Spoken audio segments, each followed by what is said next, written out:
Well, it says we're live, but this says working on your live stream, so I don't know if we're live or not. Let me go back to Facebook or YouTube. Oh, we are live. We are live now. We are live. All right, you ready? All right, yep. What's up, guys? Welcome to live episode number 2 of the Crushing Cans podcast. Yeah, man. UFC excited. Vegas 9. Yeah, pretty excited. Pretty dope. So Alistair Overeem versus Augusto Sakai. Yeah, Augusto Sakai. Yeah. So dude, this has been a crazy card. Yeah, it's been a crazy card so far right now. It was originally an 11-fight card. Now we're down to six fights. We had 9 fights, I think, today starting out. Yeah. So it's been crazy. So people have been dropping off left and right. But I have been saying, and you have been saying, the UFC needs to have more people ready to be a backup. And the UFC, to their credit, they did for one fight. The Brian Kelleher Ricky Simone fight got cut, and then they had 2 guys weigh in as a backup. Yeah, and both ended up getting pulled. Yeah, both of the guys ended up getting pulled. I don't know what happened there. I don't know. Maybe they just weren't able to come to agreement with, terms of the contracts. Maybe it was commission related or something like that, or maybe it was COVID related. Yeah, I don't know. It's crazy. Then you had De Lima.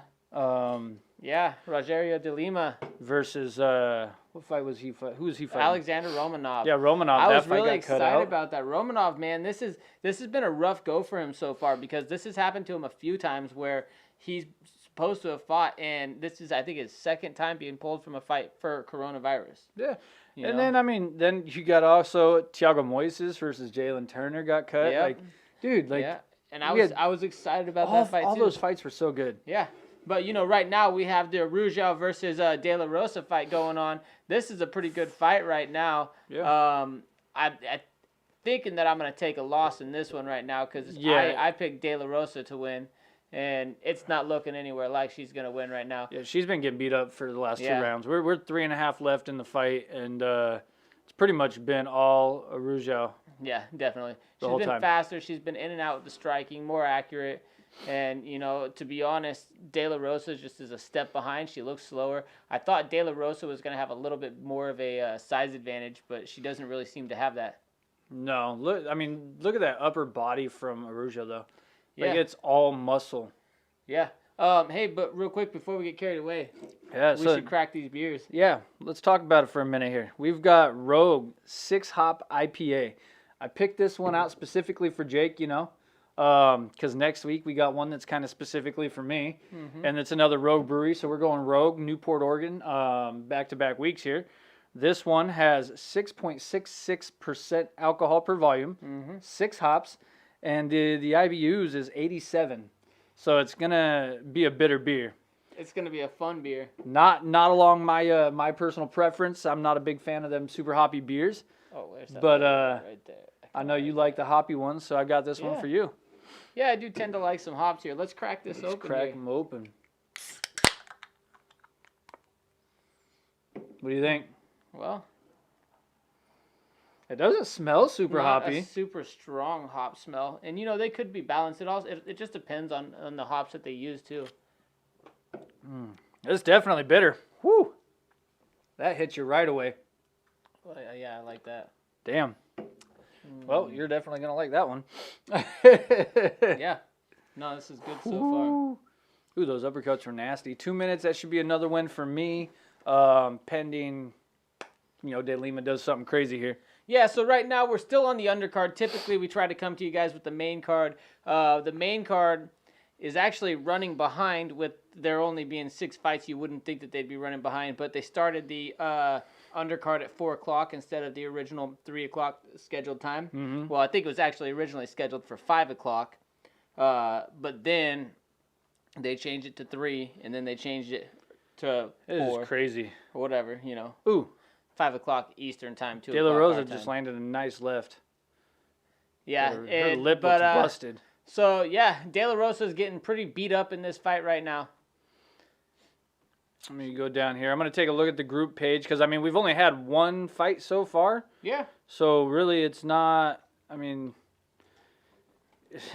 it's crazy with only 6 fights on the card, dude. What the heck, man?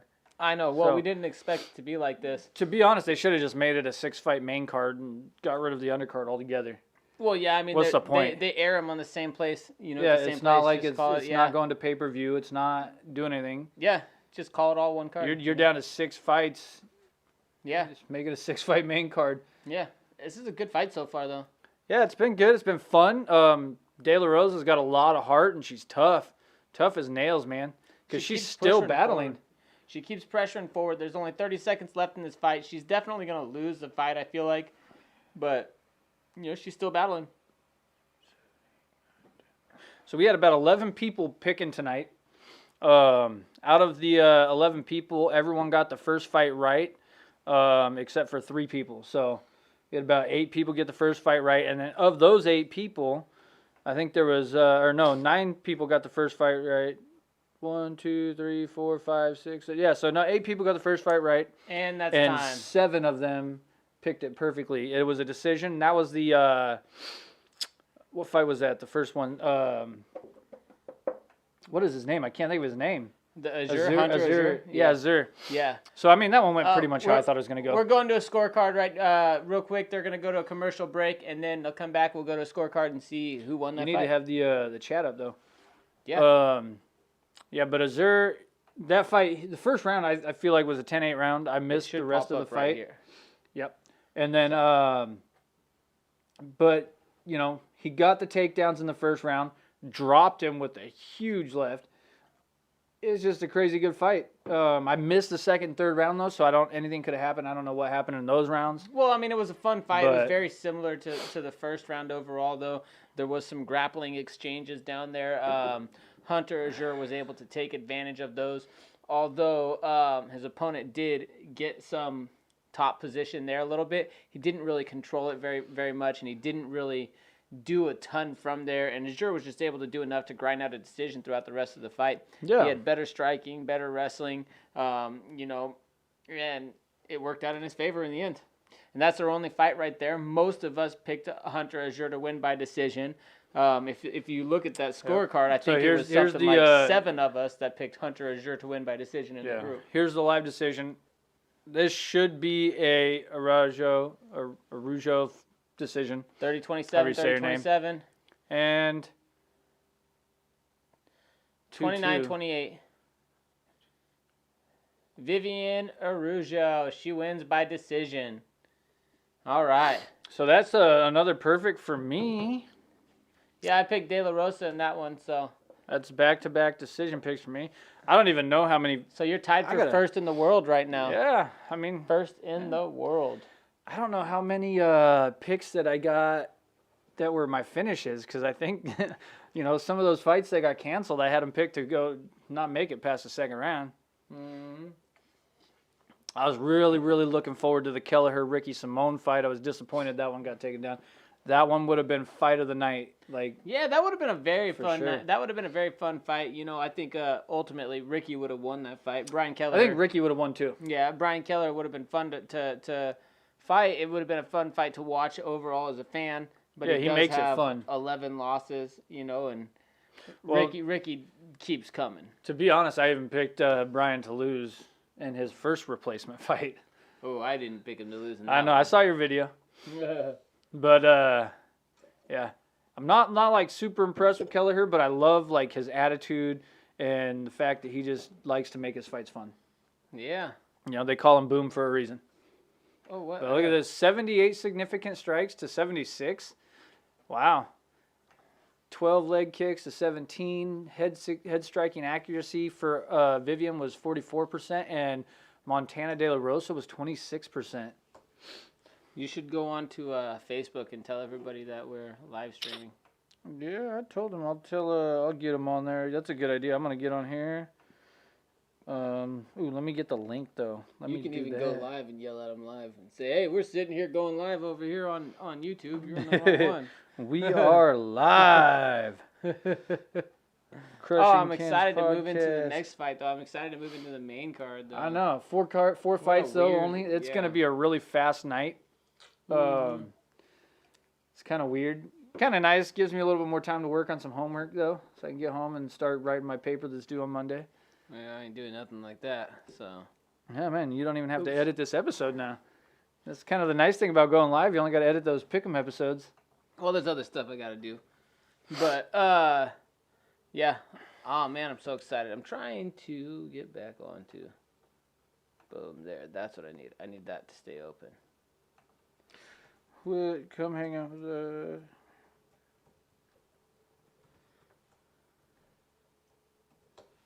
All right. This is going to be fun, though. I can't wait for this to start. Now, is this on ESPN2 or is it just ESPN Plus? I don't know. I'm on ESPN Plus. I know, yeah, I watch everything on ESPN Plus now, too. Yeah. I feel like it's simulcast, though. I don't know. It might be on ESPN. We should know. But come hang out with us and tune into UFC Vegas 9.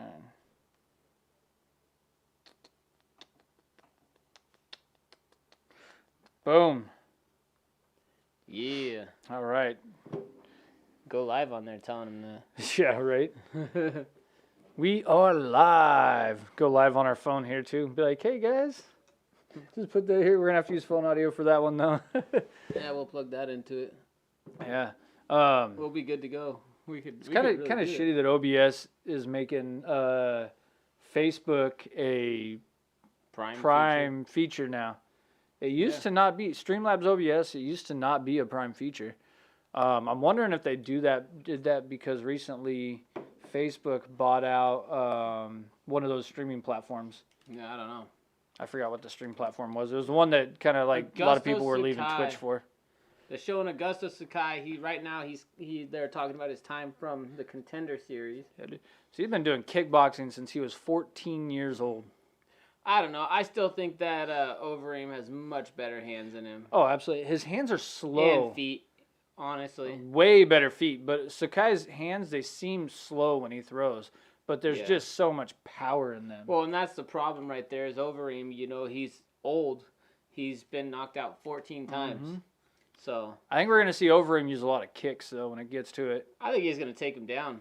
You think so? Yeah. He might. He's done it before. He's been adding a lot to his game as he get older. He's been submitting people his entire career, though. Like, you got to remember that. He's got, like, 16 or 17 submissions on his record. So, he's got a ground game, and I think that it's the best way to go about it. So, after the undercard, we have 4 people tied for first. We have Killa, CMAC87, which is myself, Bueno Knight, and Heather13R, all tied for first, 2 for 2 with 2 decision perfects. Nice. After that, Lucas Ross and Fisty McKickerchoke both got a win on that last fight too, but they did not get the pick perfect. All right. So we still have 2 people with 0 correct picks in Townsy and Girth Brooks. Well, it's still early. Is it early though? Yeah. Picks are going to be really hard to come by with only 4 left. Yeah, we'll see. Man, you can make it up though. It can make it 75 points is make-upable. Yeah. Well, they got to get 150 to get up there with us. Woo! That's true. But I mean, you can get if they go 4 for 4 with 4 perfects. That's 400 points. Well, depending if they're decision perfects or if they're decisions. So anywhere from 300 to 400 points. Yeah. So, yeah. And depending on how. Although I don't know that. Whoa, wait! Are they showing the Ray Rodriguez fight? Are they doing that one? No. What are they doing? What the? What? No. Why is Ray Rodriguez warming up? What? Did they add it back to the card? I am so confused. So do we get that pick back? No, the card already started. But we made that pick on that fight before that fight started. What the hell? So maybe we are at 7 then. 7 fights. What's going on here? Dude, what in the hell is going on? Let me go to the event page. I'm going to go check this out real quick and see. Yeah, it's 7 fights. Brian Keller, Ray Rodriguez is back on. And we don't get no damn points for this one? And we don't get a pick for that. That's crazy. That's silly. I wonder if Well, you know what? I'm excited, though. I'm excited about that. Well, yeah. So, I think I would have, after Ray Rodriguez got inserted in, I picked Kelleher to win. Mm-hmm. But I had him losing to Ricky, and I had him losing to the other dude. The other dude's no joke, dude. LFA veteran, and he's got power in his hands. Very technical fighter. But did as soon as they added Ray Rodriguez, I was like, shit, I don't know anything about this guy. So I just picked Kelleher to win. Who do you have to win in that fight? I've got Overeem. Overeem. I got Ubereem. Yeah. It's good. You know what? It's funny how he ballooned up to like 265 pounds and then started getting knocked out a lot. And then he ended up losing weight and getting back down there, getting his speed back and everything, and started knocking guys out again. Yeah, I mean, it happens. But yeah, I don't think this fight's going past the first round. I mean, it could, given both guys are kickboxers, and they might be really timid in that first round, trying to get anything going. So we'll find out, though. Yeah, absolutely. Give me 1 second to go let the dog inside. Yeah, go let your dog inside. I'm just actually really excited that we're gonna get to watch Brian Kelleher bang again. Then, like I said, he makes his fights fun. So if there's a fight that you guys want to watch, Brian Kelleher is the one. But we got that fight coming up right now. Who do you guys got in this one? Let us know in the comments. Brian Kelleher or Ray Rodriguez? I'm going to go with Kelleher by KO in the second round. It's my official pick, but it doesn't count towards the group. Well, I was going to say the same thing, but then you said it right before me, so I couldn't say it. Well, there, you can say it still. Kelleher yeah. Knockout second round? Yeah, round 2. I mean, that's a fair pick. Like I said, I don't know much about this guy, Ray Rodriguez, so I think that's a fair assessment. I mean, he looks like he just put a guy out cold right there. Holy shit. Brian Kelleher. Wait, did he beat Flick? Was that what they just showed on there? Ray Rodriguez? That just fought on the Contender Series. Did you just shit your pants? No, I definitely did not. the dude that fought on the Contender Series on Tuesday. Flick, we'll see. Ray Rodriguez, hold on. Is that his name? What's his name? Flick? I don't know. Check it. Pull it up. Ray Rodriguez. Because that dude looked phenomenal. You know what I'm talking about, right? Yep. He looked absolutely phenomenal in that fight. Context, dude. The Judge Rodriguez. Yeah, he beat Jimmy Flick. He knocked him out in the second round. Hey, who's our one viewer? Probably me still. Probably me still. It's not you. You're not even Nope, on it. I'm not on it. All right, hey. Thanks for hanging out with us right now. Yeah, thanks for hanging out, dude. Who do you got to for the fight, Rodriguez or Kelleher? Skylar asked why I don't do videos anymore for the picks. It's because I don't have time to study my fights, and I don't want to get on there and sound like a jackass because I don't know anything. That's okay. You know, I sound like a jackass all the time. Well, yeah, you're just a jackass, though. Sometimes. It happens. Hold on, I'm going to tell Skylar to tune in. Tell him to tell Heather to tune in. Yeah, I'm going to tell Heather to tune in, too. I'm going to just send it to everybody, man. Send it to everybody I know. Send me the link so I can post it on my Facebook. I'll send you the link right here. Screaming. So that's the new movie poster I made. Oh, is that what you were sending me? Yeah, I don't know if you saw that. You sent me like 5 things and you deleted them, so I didn't well, know what you were trying to send the me. font looked really weird. It wasn't legible up here, so I had to change that a little bit, and I kept changing it, changing it. Fuck this guy then. All right, fuck him. I'm not gonna look at it. But no, so I didn't. I'm not submitting my Conor McGregor one, even though I like that one better, because he wants us to use. They have to be copyright-free images. So not just royalty-free, because royalty-free doesn't mean they're still copyright-free.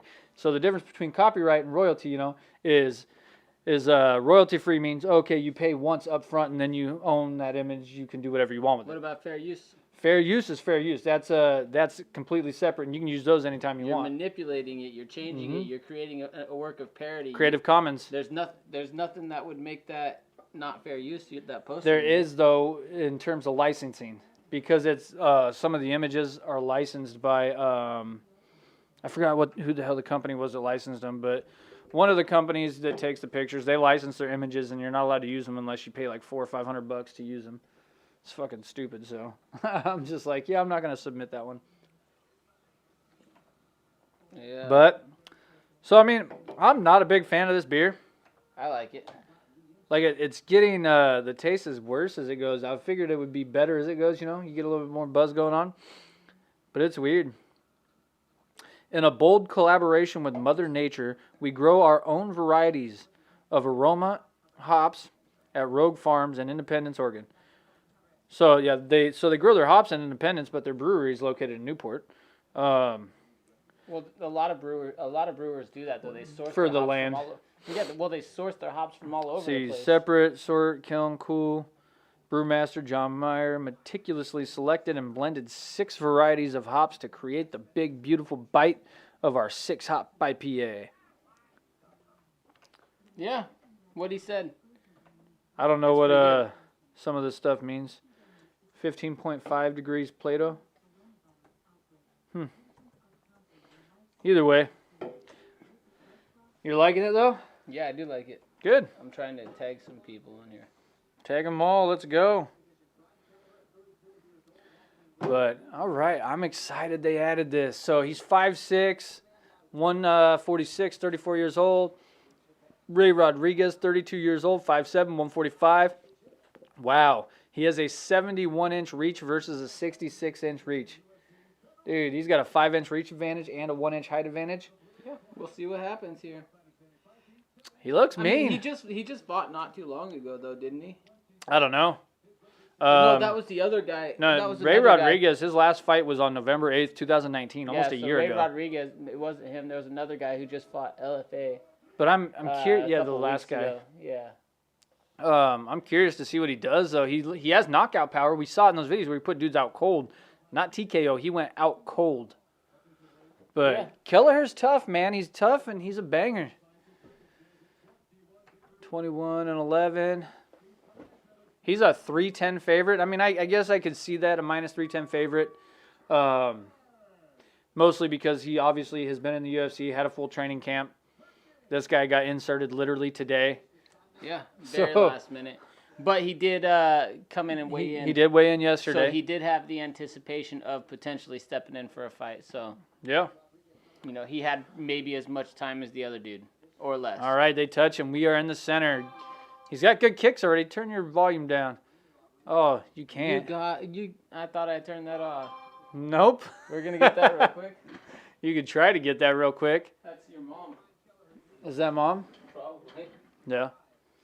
But, all right, well, Jake's fucking with the camera because he's got his volume up. It's kind of annoying. But, dude, Rodriguez is shooting on Kelleher with the guillotine right quick. Oh, that's tight. That's deep. He's about to tap. He's tapping. Wow. He's tapping. That's it. Brian Kelleher with the submission. Guillotine victory in the first round. Wow. And Jake had his back turned to the camera that whole time. Now you guys going to see the bullshit that we deal with there. Wow. Oh, now you got to fuck with that gimbal now too, huh? Nope. All right, you good? You Gucci? All right. We're good. Well, that was a quick one, guys. Rodriguez looked really good on the feet so far. He started out with a nice kick, landed a couple good punches, and then went for a shot. And but he got it. Look at it where his head is though on the shot.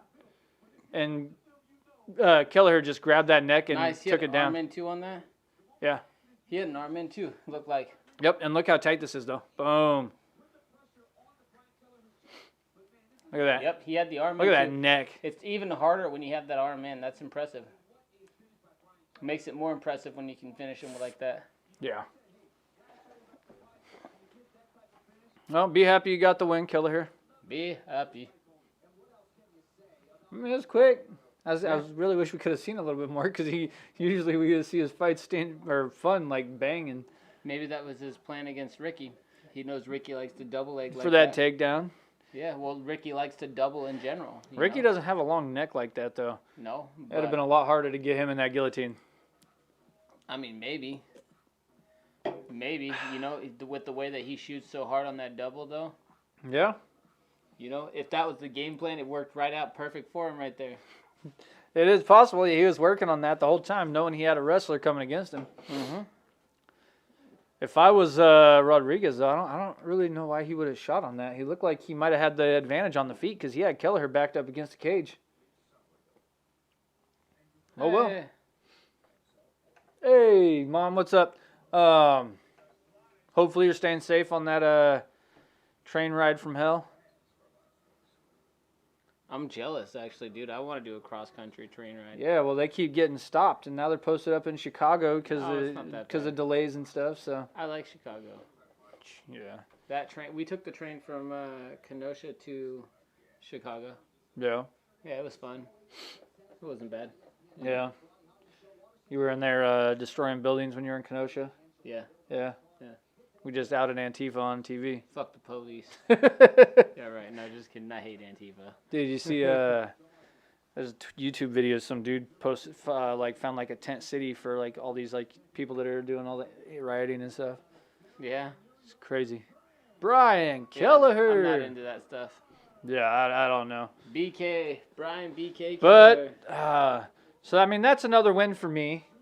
So now I'm sitting around. I mean that doesn't really matter. 225 points. You're right. That's not a perfect for pick, both of us, so. But I'm still tied for first in the world, so I'm happy. It's just dumb that they didn't include this on for the points. Yeah, So it was there for a minute, and then it wasn't there. So we thought that the fight was off. Hey, if you're joining in with us right now, leave a comment in the chat. Let us know what's going on. Tell us who you got for these fights coming up here. And Join us in the what are your conversation. thoughts with everything going on with this card, man? You know, we thought that one card a couple weeks ago was just completely cursed, and now we had this card that is down to 7 fights. Yeah.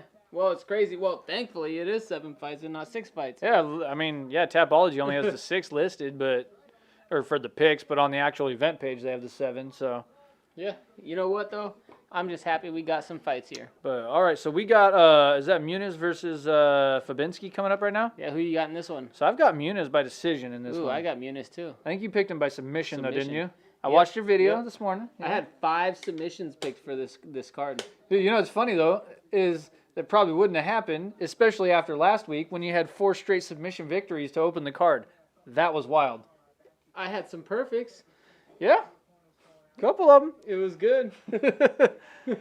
That was a wild card, man. 4 straight submissions to open up that card. I don't know that it's ever happened.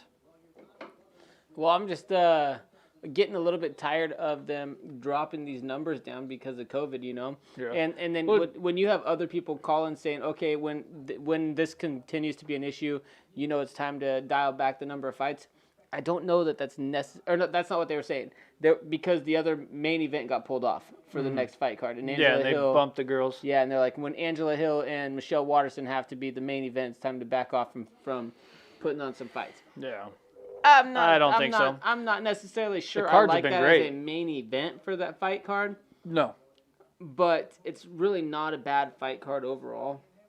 I mean, none of these fight cards have been bad. No, I've loved it. As a fight fan, I've been so excited. During this whole year so far, between, March and now, Yeah. the cards have been great. You know, it's awesome because, while there's a ton of people who are huge into boxing, or not boxing, but like basketball and baseball and football and other stuff, like, I'm not super into any of those. Like, I like to watch football more than I like the other ones.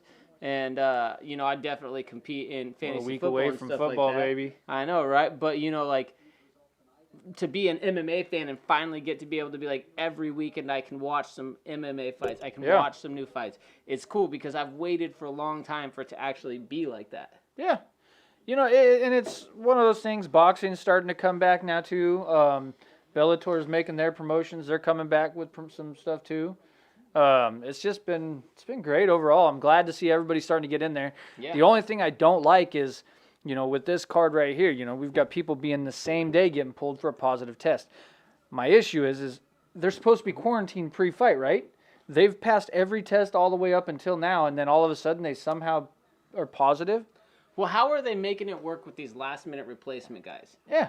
So Well, they do their quick rapid tests. Yeah, but those are the only ones that would be potentially of concern. Outside of Exactly. the people who've supposedly They had weren't the fight book for a quarantining while, prior to this. Yeah. So, I mean, they come in, they do their test, and then they get on the card.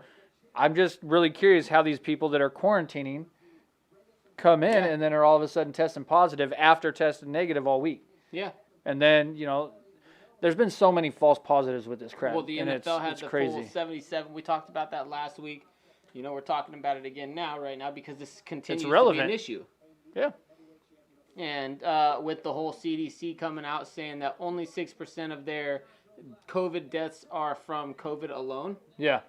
Like, it's a little bit ridiculous. And for me, you know, like, I'm not going to come out and say, like, I don't believe the COVID thing, because I know people who've had COVID, and I know people who've died from COVID. Yeah. So obviously it's a real thing. But the problem that I have is when we know that there are people who are going to the doctor's office and are not even going to the doctor's office. Sorry, not even getting a COVID test, who are getting results back from a COVID test. Oh yeah, the numbers are extremely inflated.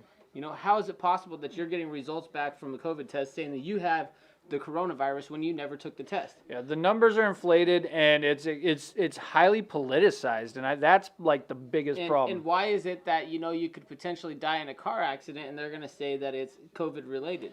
Yeah, that's a money issue, because anytime they say they put COVID on there, boom, they're getting paid. And these are the problems that I have with it. Is it really affects the way that we as a society deal with it and handle it, and it makes it so that way, you know, some people don't believe in it at all, and some people are overly afraid of it. Yeah. You know, and it just causes all sorts of problems. Like, you know what one of the most disrespectful things is to me? Like, this pisses me off. Nothing screams to me, "Ooh, I'm afraid of you," or "I think you have a disease," like walking near somebody and as soon as they see you going like this. You know, what's funny is we as a society have never done this. Like, I feel like even with the flu, and the flu, they have vaccines for that, and yet they're still killing thousands and thousands of people every year, and we still don't lock down for it. No, it's crazy. It's just crazy, though. Like, I can't stand it. I can't stand it because, you know, you can walk outside here without a mask, right? Yeah. But, you know, I'm hiking on trails, and all of a sudden I'll be passing other hikers, and as we're hiking, they'll go like this as they pass you. And I'm like, dude, just shut up. Like really? Like, I don't care about this stuff. This is getting a little ridiculous here. Like, nothing tells me, like, let's be friendly and neighborly. Like, you have a disease or an illness. Yeah, it's ridiculous. Yeah. Gosh, this is a long. How do I get into the live chat on this? I want to get into this live chat, baby. Over here. Where's it at? Oh, it's right here. I see it. Yeah, there you go. Yeah. Okay. Fenced homeless camp. Yeah, Mom, that's the one we were talking about. Oh, by the train station too? Yeah. Here you go, another one. Yep. You need another one already? Oh. I can't wait till next week. It's going to be a much better beer. It's going to be fun. But, whew. So you look at the delay on this, because I'm kind of watching it on my laptop. We should grow some hops, dude, next year. Yeah? We should grow some hops next year and make our own crushing can beer. That would be dope. The Crushing Cans Podcast IPA. There you go. The CCP IPA. Top chat. I want live chat. There we go. There we go. Now let me see pop out. There we go. Bam. So now I got the chat popped out. I can see that. Boom, boom. Who do we have with us right now? Who else is with us? We got a few people with us. Shout out to us. Who's there? Yeah, let us know who's watching. Come on. We're at commercial break right now, but we got Muniz versus Fabinski coming up. Yeah. Should be a fun one. It definitely should be a fun one. Kind of disappointed the Brian Kelleher fight went so quick. Yeah. But, well, you know, Fabinski is going to want to wrestle here, and Muniz is okay with that. Yeah, he is. So we'll see what ends up happening in there. It's a good beer, though. Yeah, so we're drinking, for those of you guys that are just joining us, we're drinking a 6 Hop IPA by Rogue Brewery, 87 IBU, which means it's bitter, and it's definitely bitter. So what we like to do is we like to try a new beer that hopefully neither of us have tried. Sometimes we get one that the other person has tried already, yeah. But you know, we try to try a new beer every week. And what we want, you know, recommendations. If you guys have something that you like, shout out to us. Let us know. If we haven't tried it on the show yet, we'll try it. Yeah. If we can get it. Some stuff we Yeah, a lot get. of stuff. I mean, mostly we focus right now, when it's just you and I buying our beer, we focus on supporting independent breweries here in the Northwest. That's kind of been our focus. But, I mean, we're down any type of independent brewery across the United States. Can it shoot? Even some imports. I'm down for some imports. Yeah. You know, just let us know. Are the prelims still on? We're going into the main card right now. Steven Soleil, we're going into the main card. We are in the main card, yep. Brian Kelleher versus Ray Rodriguez already happened. That was the first fight of the main card. Yeah, man. And that one was quick. So this one right here, just in case you just jumped in right now, actually, are they what are they showing right now? They're showing the Muniz stuff right now first. Yeah. So are we going to the Kelleher fight or the Muniz No, fight right Kelleher fight was already over. now? Oh, yeah. The Kelleher fight just happened. It was Yeah, super that's fast. why I said it was a quick That's one. right. Yeah, you just confused me there. I was like, I feel like we just watched that and it was Yeah, really it fast. was quick. He choked Ray Rodriguez out with a guillotine. In like 20 seconds or less. Rodriguez So, popped him a couple times, got him against the fence, shot in for a takedown, really sloppy, and Kelleher just kind of grabbed the neck and then pulled guard. yeah. So we're going to look for in this fight. I think we're going to see a lot of this type of stuff right here. Bartas is going to come in, and he's going to really try to take the fight to the ground again. Dude, look how bloody he is. Yeah, in that this was against Darren Stewart. That was the last fight. That was a good fight. Jesus. You know, That's the one that was at Cage Warriors where Yeah. that was supposed to be in the UFC? Yeah. That was supposed to be in the UFC, but the UFC event got canceled from Really the weird. coronavirus. Like, when have they ever done that where they sent fighters under contract to a different organization to compete? Well, I mean, I don't know, but I know that there's been weird times where they paid for like fighters pay in different promotions Yeah. and stuff like that, and they also have developmental contracts for guys who they Yeah, I know they have the developmental you know, contracts, which is cool. Yeah, and I don't know how it all works out, but I would imagine, considering the relationship that there's there with Cage Warriors right now, that the developmental contracts allow them to put fighters Well, onto Stewart's not on a developmental. No, he's not. So but, that's weird. But it's a different situation when the coronavirus Jesus shuts everything Christ, down, look at all right? that blood. Yeah. Coronavirus shuts everything down. These guys need to fight. Well, what are you going to do? You're going to cancel the fight or throw them on a different show and let them get paid. Yeah. You know, if you have a contract in place that allows you to put fighters on their on their shows, So what did already, I pick? why not? So I'm 2-0, and I've got Muniz by decision. Oh, damn. So all the fights that I picked to get stopped, oh my God, I got. So, yeah, that's going to be 4 straight decisions for me. You have 4 straight decisions? Well, yeah, every fight that I picked to get stopped has been pulled from the card. All right. Well, I have Muniz winning by submission in round 1. Fabinsky is going to take it down early. Muniz is pretty good. I think with he's going to pull a jiu-jitsu, Brian so Kelleher on him right there. You know, just going to we'll grab see. that neck. We'll see. We'll see what happens here. I just Yeah. know that 5 minutes on the ground for Muniz is enough for him to grab something and lock it up potentially. You know what we need to do next time? We got to get ourselves one of the like a Little Caesars deep dish or something right here. Boom. Get some pizza while we're watching the fights and drinking some beer. You know what else we need to do is we need to come with a list of topics to talk about in between on commercial breaks. Yeah, we just keep bullshitting. Yeah, I mean there's a lot of things to talk about. But as far as Seahawks just cut Shaquem Griffin. Yeah. I don't know if you remember him, but he's the dude out of UCF who had his hand amputated when he was 4 years old. A lot of moves going on in the NFL right now. Leonard Fournette cut by the Jags the other day, cleared waivers, and signed to Tampa Bay, which is insane because now they have they already had a powerhouse offense. It's not a good year for me to be doing anything NFL because I haven't paid attention to shit with the NFL. And I'm in a $100 football league, and I have not literally not even paid attention to So one thing. Skylar and I were talking a while back before Tom Brady even signed with anybody. We're like, if he wants to go anywhere to compete to show that he can compete and it's not just the Bill Belichick system, you know, Tampa Bay is where to go. He's got 2 top 10 receivers. You know, he's got a great I wouldn't say great, but there's a pretty solid offensive line there right now. The defense is pretty solid. Now they signed Leonard Fournette. So they got Gronk, they traded for Gronk. So Gronk's coming out of retirement to play with Brady too.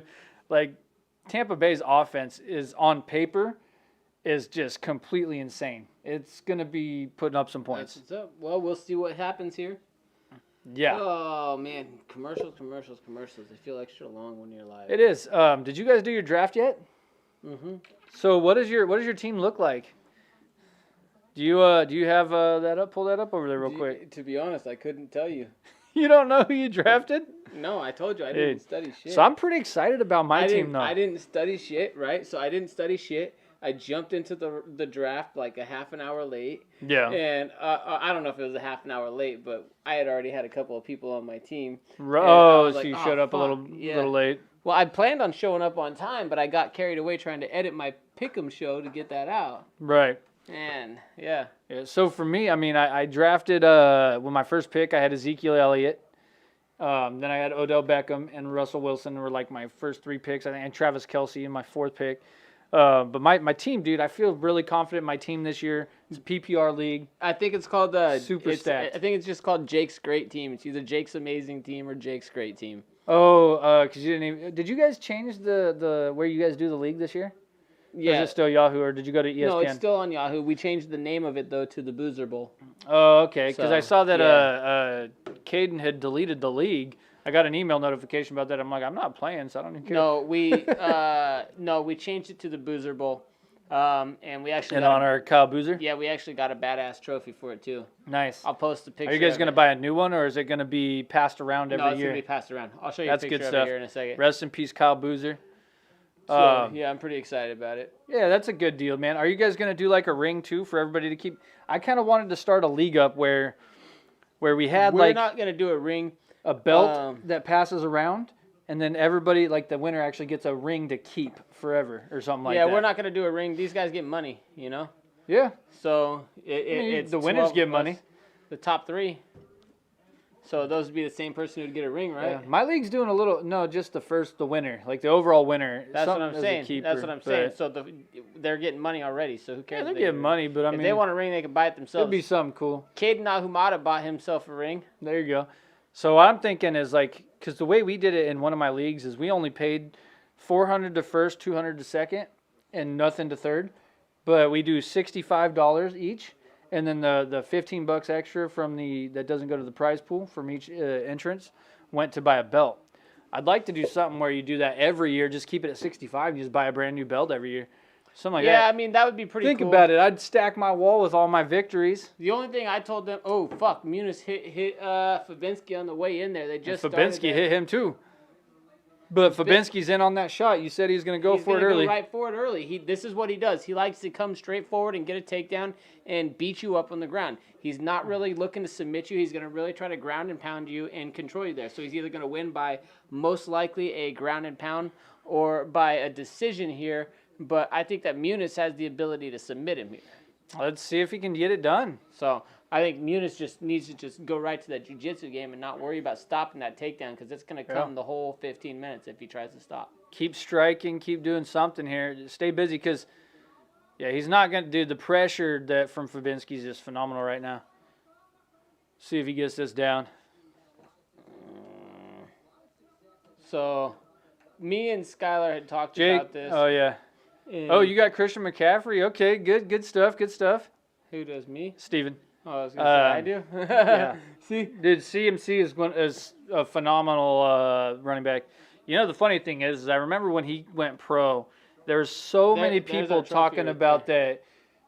Dude, that is beautiful. And then look on the side. Who's that right there? The champ is here. Oh, you already engraved it with all the previous winners? That's cool. Yeah. So I took first the first year. I took fourth the second year, and then I took second the third year. So is Skylar keeping it, or are you guys actually going to ship that around? No, it's going to ship around. Because that's going to be dangerous shipping that. Like I told them, though, is we should set some money aside from our pool to pay for shipping, but they just fucking laughed at it. Like, I was like, all right. So then the winner just has to pay out of pocket? I don't know. I guess the winner just... That's what I had to do with my belt when I sent my belt off to last year's winner. Oh, here's Fabinski. Muniz has pulled that guillotine. He's got an arm in guillotine. Arm in guillotine right now. But it's the arm in, though. And Fabinski's doing a good job. He's working, trying to get underneath. He's underneath. He's got the finger grips, and he's pulling it. Fabinski has to stack him here. Fabinski, he's looking to stretch him out there. Are we going to have back-to-back guillotines? Nope. He let go. It's broke. Dude, he pulled hard on that, too, though. He might have He didn't get it tight, though. He didn't get it tight. He really squeezed hard, but he didn't get his lock tight or his arms in position to where if he squeezed that hard, it would really be as tight as it could be. Yeah. You know, so he squeezed tight. But armbar, he's tapping. Holy shit. Ooh, nice transition. Dude, he was tapping for so long before the ref jumped in there. Boom! That's a perfect pick, baby. It is a perfect pick. I told you that's what's going to happen right there. Dude, he was tapping for like, he probably put on 20 taps on that. That was sneaky. Watch this, though. You didn't even see it until after I started calling it out. No. Like, watch this. This is crazy because he was tapping, and I'm like, dude, he's tapping, and the ref's just standing there like an idiot. Jesus Christ. At least it was only an arm. I'm glad that... But watch right here, dude. I thought he was going to go for a triangle real quick, But he transitioned. He got both arms, both legs up, and He then was going to a triangle. look at then that. Boom, he boom, went to the boom. Look at armbar. how many times he's tapping though. Nice. See, he went to that triangle. Yep, and then boom. And then 1, 2, Fabianski 3, 4, tried 5, to 6, shuck 7, 8, it. 9, 10, 11. Fabianski tried to shuck it by real quick, and he just grabbed the armbar on that. Yeah, that was a great win by me. It's another win for me though, so I'm still up there. Hey, that's a perfect. But that's a perfect pick for Jake, so that gives you some bonuses. That's actually 50 That's bonus 50. points. Yeah, so that should So be a that 100-point match. That should close the distance a little bit. Yeah, because we were But up I don't pass you. I should No. still be down by like 45 25, I points. think. No, because you had a perfect No, decision. Perfect. yeah, they're both decisions. That's only 25 points. Yeah, but that's 75 points considering I got it wrong altogether. Oh yeah, so yeah. I Well, made yeah. up an extra 50 points. Yeah, so 25 points. Only 25 Like points. I said, You're Sure, saying I correct made me. up. I'm only behind by 25. I only made up 50. you should be only behind 25. Yeah, and I made up 50. That's what I'm saying. Let That's me go what into I'm here. saying. So we just gotta. Let's refresh this real quick. Bueno Knight, though, he got a semi-perfect on that, so I'm assuming he probably had round 2. But yeah, you're still down there 25 points back. Like I said, boom, perfect. But Bueno Knight is in first place with 215 points. Fisty McKicker Choke is in second, tied for second place with myself Nice. with nice. 200 points. Oh, and Heather. So And there's Heather. Heather 13R, Fisty McKicker Choke, and CMAC 87 all have 200 points. So they got And the then- first 3 fights of the night Yeah, all correct. yeah, we're there. Now, if we had the other fight on there, though, you would be 4-0. He got a perfect for that one though. You would be 4-0, though, right? Yes, Had that been the case on that last one. the though. Killer fight was on there. Yeah. Yeah. Now, But that wasn't a I perfect. would be 3-1. No, we wouldn't have had perfects, but we'd still have extra points. Yeah. So let's see, 3. I'm curious why he's not in first place. Oh, because he didn't get these ones, so that's 50 points right there that he lost. The decisions. So yeah, he didn't have the decision. So that's 50-50. Yeah. Those cancel out. 200 points. Okay. Jake, you're sitting in 6th place with 175. Tied with everybody else. Tied with. Everybody but. No, you're not tied with anybody, fool. What are you talking about? Oh, no, oh, You're no. in 6th place by yourself. Oh, I was looking at the 6 picks. Oh, yeah, Because because it's only 6 picks. Yeah. I'm not used to seeing that. Dude, I know, it's crazy. And Girth Brooks down there got his first win after a pretty bad night. Townsy got his first win, too. So it looks like everybody had Muniz Yeah. picked. Well, you know this next fight? What do you think about this next fight? I'm so excited about this fight. Pereira. Michel Pereira. Yeah, I mean, we'll see what happens. I think I've got a Imadev. Is that his name? If it goes past To decision. yeah, Imadev? I don't know. Let me go back to the event page. Imadov. Yeah, if it goes past the first round, you're probably right. I picked Pereira to win in the first round. Okay, yeah, so here we go. He's a wicked, explosive capoeira style fighter, Yeah. and he'll go wild out there. He'll just go crazy. You know what's and crazy about a like- lot of those capoeira style guys, He though? knocks dudes out when he So hits them. if you land, actually, what was it? Fight Science? They did the test. Like capoeira kick was like the hardest kick, like in I terms of believe it, 'cause impact. you put so much momentum behind it. Yeah. The problem is when you throw those capoeira kicks and you always leave yourself open. That's why you see a lot of capoeira guys ended up getting knocked out. Well, there's a couple of problems that I have with capoeira. One, it's not efficient as far as energy goes. No. Right? So if I want to go into a fight But that's you can gonna, kill a gonna be motherfucker 15 if you to land that 25, kick. yeah. You know, It's a big if. I will guarantee you I can knock somebody out if I'm doing capoeira and I've got a lot of momentum spinning into a kick, you know. Mm-hmm. Force equals mass times acceleration, so the faster I can throw my mass around, and if I have the ability to twist myself around good with good momentum, I'm going to That's get a his lot more 13th force in win there. by submission for Andre Muniz. Called it, baby. But yeah, But you know, so the potential to knock somebody out is there, and he's done it a lot. But he loses so much energy being so flashy. Not to mention, Pereira's a muscular guy as it is. You know, he's a pretty muscular guy as it is. I don't even know if they can hear all that stuff. I don't know, but I'm excited for some of the fights coming up too, not just on this card, man. Paulo Costa versus Adesanya. Yep. Do you see that video It's of gonna be good. Adesanya and Hooker training together? Yeah. But you know what's crazy about Dan Hooker, right? So Gilbert Burns is fighting for the title. Yep. I think they just announced that fight, and I think that's actually only 2 weeks away. I think that September 19th is when they announced that one for Burns versus. He was thinking about switching to triangle and saw the armbar. Yeah, that's what I thought. I was like, he's going for that triangle, and all of a sudden, armbar. It was great jiu-jitsu. But I think that's only 2 weeks away. But Gilbert Burns is fighting 170 for the title, right? He got knocked the F out at 155 pounds versus Dan Hooker. Dan Hooker knocked him out cold. Dan Hooker's a monster, though. But Dan Hooker recently lost to Cater. Was it? No, it was Diamond Dallas, or not Diamond Dallas Page, but Diamond Poirier. Dustin Poirier. Yeah. Diamond Dallas Page, he got knocked Cater out. beat Ige. Yeah. Cater beat Ige. Different weight class, too.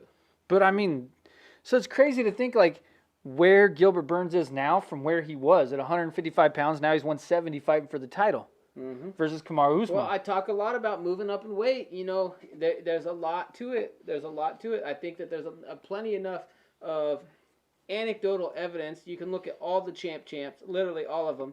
They all moved up to get the championship belt. Yeah. Well, it's easier to move up than it is to move down, right? Yeah. So it might even be better to move up than it is to move look down. at. Because if you realistically look at it, T.J. Dillashaw tried to go down to 25 to win. Well, yeah, you're What cutting happened? the fluid It in your didn't brain, happen, and you you know? get knocked out easier. Frankie Edgar tried to go down to 45 to win the belt. Didn't happen, you know? No, but he went to 135 and looked pretty damn good against a contender. He did look good against a contender. Against a contender.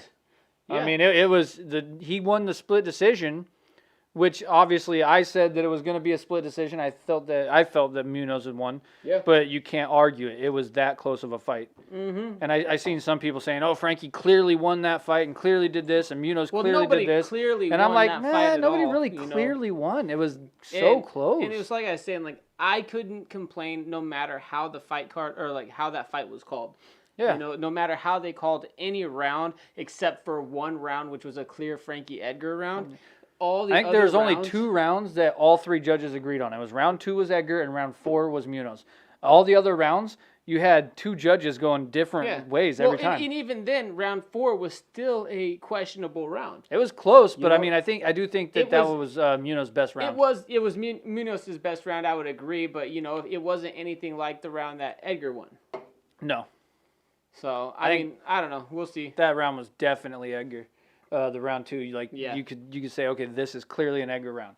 Yeah, you know, and ultimately, if I really want to say who won that fight, the only one who had a real clear round was Edgar. Yeah. Do you guys agree with this or disagree? Let us know in the comments. If you I still think Munoz won the fight, but like I said, you can't complain about it. It was that close. And when you have a close fight that goes to the judges' scorecard, yeah, it is what it is. Not that Munoz wasn't trying to finish the fight. He was swinging hard, and he dropped Edgar a couple times. But Edgar is one of the toughest dudes there is in MMA. Yeah, he is, and he's one of the fastest dudes. You know, to be able to hit him is an accomplishment in itself just because of how fast he moves. Yeah, it's pretty crazy. But 135.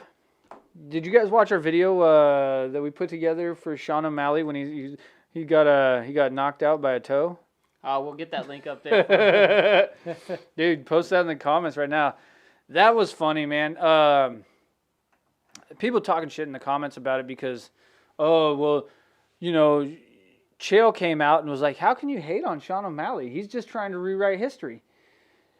I mean, to your point, Chael, he's not a villain, though. You were just a villain. Like, you were a heel and that was it. There was a science to it. There was a science. Yeah, the way Chael did it was, like, made that way now.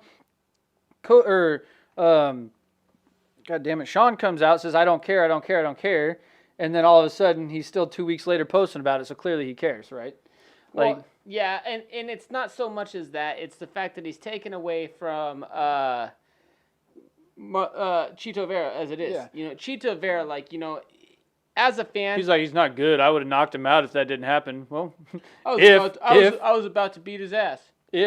A lot of ifs in that. Yeah, and that's the stuff that pisses me off. That's the fight game. And he doesn't say it as though it's to be... I'd have knocked him out if I didn't get knocked out. It doesn't come off as though he was saying it to be clever and funny, like when Chael says it. I'm undefeated in MMA. I've never lost a round, and you clearly know that. Everybody knows it's a gimmick, though. That's a gimmick. The thing. And then when Sean O'Malley, I've never lost. I didn't lose that fight. And I don't mind when he said, know? like I said in the video, I don't mind that he said I'm 12-0. It's the whole everything else that went with it. But it's the way, and then he's like, I mean, he got lucky. He kicked me in the leg, and my leg went So Sean numb. O'Malley. Yeah. I mean, at least he admitted it finally that it was the leg kick that got him. I'm happy about that. But then even after admitting it, he still tried to downplay it. Yeah, he just made himself look bad in my Look opinion. at Alistair We're gonna Overeem post right there. Link right now in Is the he description. 43 years old? Is that how old he is? 40 years old. He's only 40? Yeah, that's it. 43. No, I'm asking. I'm saying, is he 43? He's 40 I thought years old. I know he's in his 40s. He's an old man. Mm-hmm. I'm gonna look actually real quick. Al, you already probably did it, didn't you? What? His age Yeah, look. on the video. I didn't watch that video. I watched the You whole can other look video. Right there. Click on his name. You should be able to. That's what I'm going to right here, but it won't. Doesn't it have the tail of the tape on it? Not anymore. You have to actually click on their stupid stuff. Because you're in the pics and not. Yeah. No, Well, it pulled it up. Yeah, it should once I do that. So yeah, he is 40 years old exactly. Wow. 1980. So this was the most interesting weigh-in right here. Was this Pereira weigh-in there? They got a little bit heated with each other and kind of got a little in each other's face, and then Pereira ended up getting pushed. Yeah, I didn't even see the weigh-ins, dude. I've been so fucking busy with school, man. It's one of those things. Like, I'm not taking 3 classes anymore. I'm taking 4 classes, so it adds that extra workload on there. A little bit frustrated with my economics teacher, though. Like, we're at Washington State University, right? Yes. And some students are struggling with some of the problems. So she didn't put out homework this week, and she's going to put it out next week. I'm like, what the hell? That's going to double my workload next week for that class because now I'm going to have 2 homework sets to do. Yeah. But whatever. So for those, I'm majoring in digital technology and culture, and I'm getting a minor in business. The goal is to open up a multimedia company. You know, well, we don't want to just do this whole podcast like this is fun for us, but ultimately we want to do an actual business, like creating media. Yeah, it would be a lot of fun. Like we want to create things, and that's where the goal is, and that's kind of where why I'm doing what I'm doing in terms of my schooling. We want to create videos. We want to create multimedia stuff. And we want to have fun doing it, and this chair is fun to rock in. You're getting bored, aren't you? These fucking commercials. Dude, they've been so long, man. Like it's different when we're not live because we talk about other well, stuff. and even when we're not live, we can kind of like cut it out and make it seem like we're just doing what we know, or we know what we're talking about or whatever. I don't know. Well, we do know what we're talking about, but it doesn't. Yeah, but we talk about some some stupid shit sometimes, and we can just cut it out. Yeah, there's a lot of stuff you guys don't hear that we talk about. Or when Jake's got to get up to take a piss, and we can just like pause or whatever. So live's a little bit harder, but the end game, it's nice. We actually get the fan interaction, and that's what I like the best. I'm having fun with it. We just got to get more viewers to tune in. Share it with everybody. Tell your friends. Tell everybody we're live, man. We want to talk. Let's talk about the fights. Talk about this card. Talk about next card. Talk about the last card. If you need betting advice, talk to Jake. Don't talk to Jake. He gambles sometimes. I gamble a little bit, but don't talk to me for betting advice. Talk to somebody else. I don't want that pressure. I'll tell you who I picked and why I picked them, but you can pick for yourself. No. Damn it, that's on you.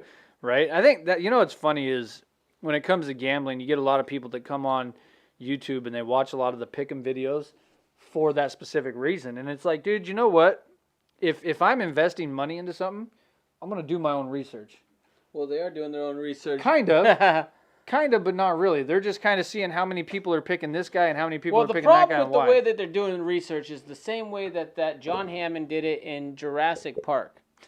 Okay?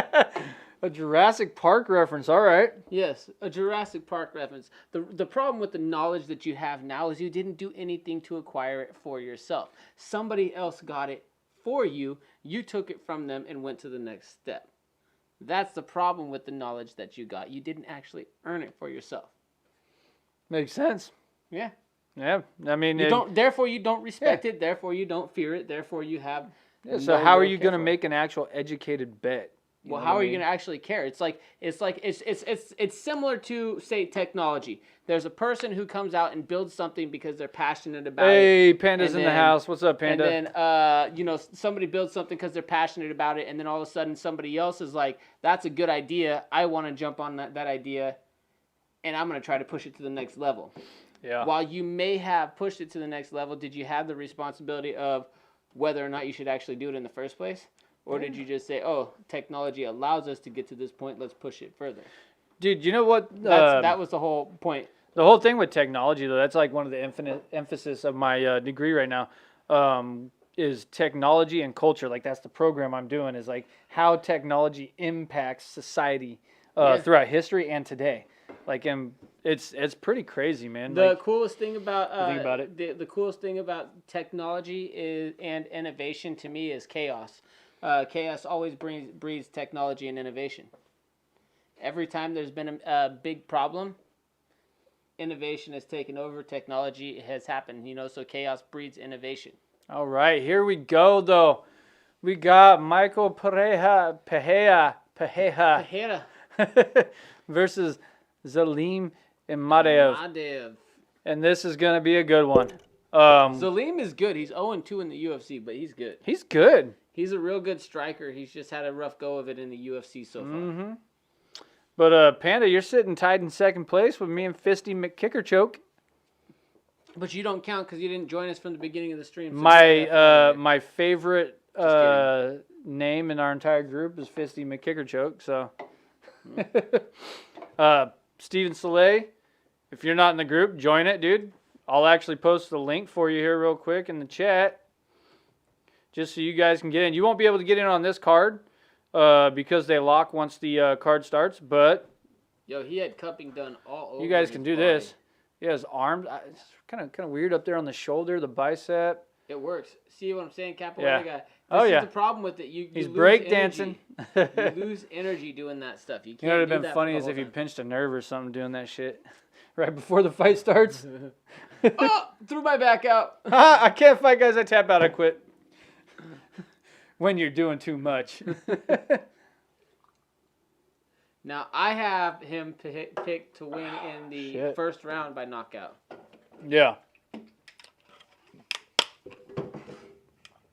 Not a fan of this beer at all. God damn. This was a terrible pick. But here we go. I'm enjoying it. I bet you are. Woo. Ooh, Pereira opens up with a kick to the body. Dude, he is. 2 jabs. He's dude, ripped, he's dude. yoked. Yeah, how does he get down to? Is this an 170 pound match? Oh my God, isn't it? yeah. Like he I don't know how he looks gets down there. He looks like what the hell's his name? I don't know. Black dude that used to cut down Anthony Johnson. Anthony Rumble Johnson, all the way down used to 170. to cut down to 170 from like 220. And now he's a heavyweight, potentially 205 pounder. Ooh, hit him with that left, but it didn't really bug him that much. Yeah, they both kind of landed left on that one.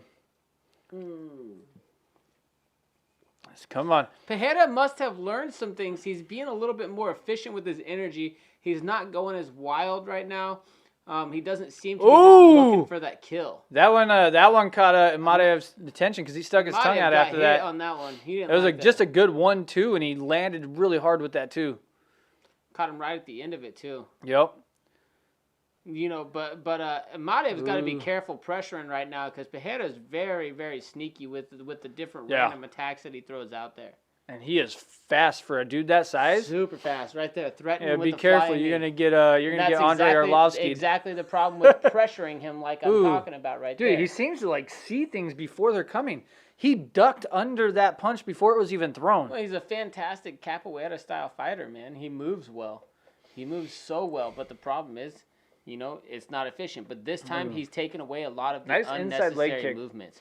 So he seems to be maturing as a fighter to me. Yeah, I mean, that's what you want to see from a fighter, though. Getting better every fight. Mm-hmm.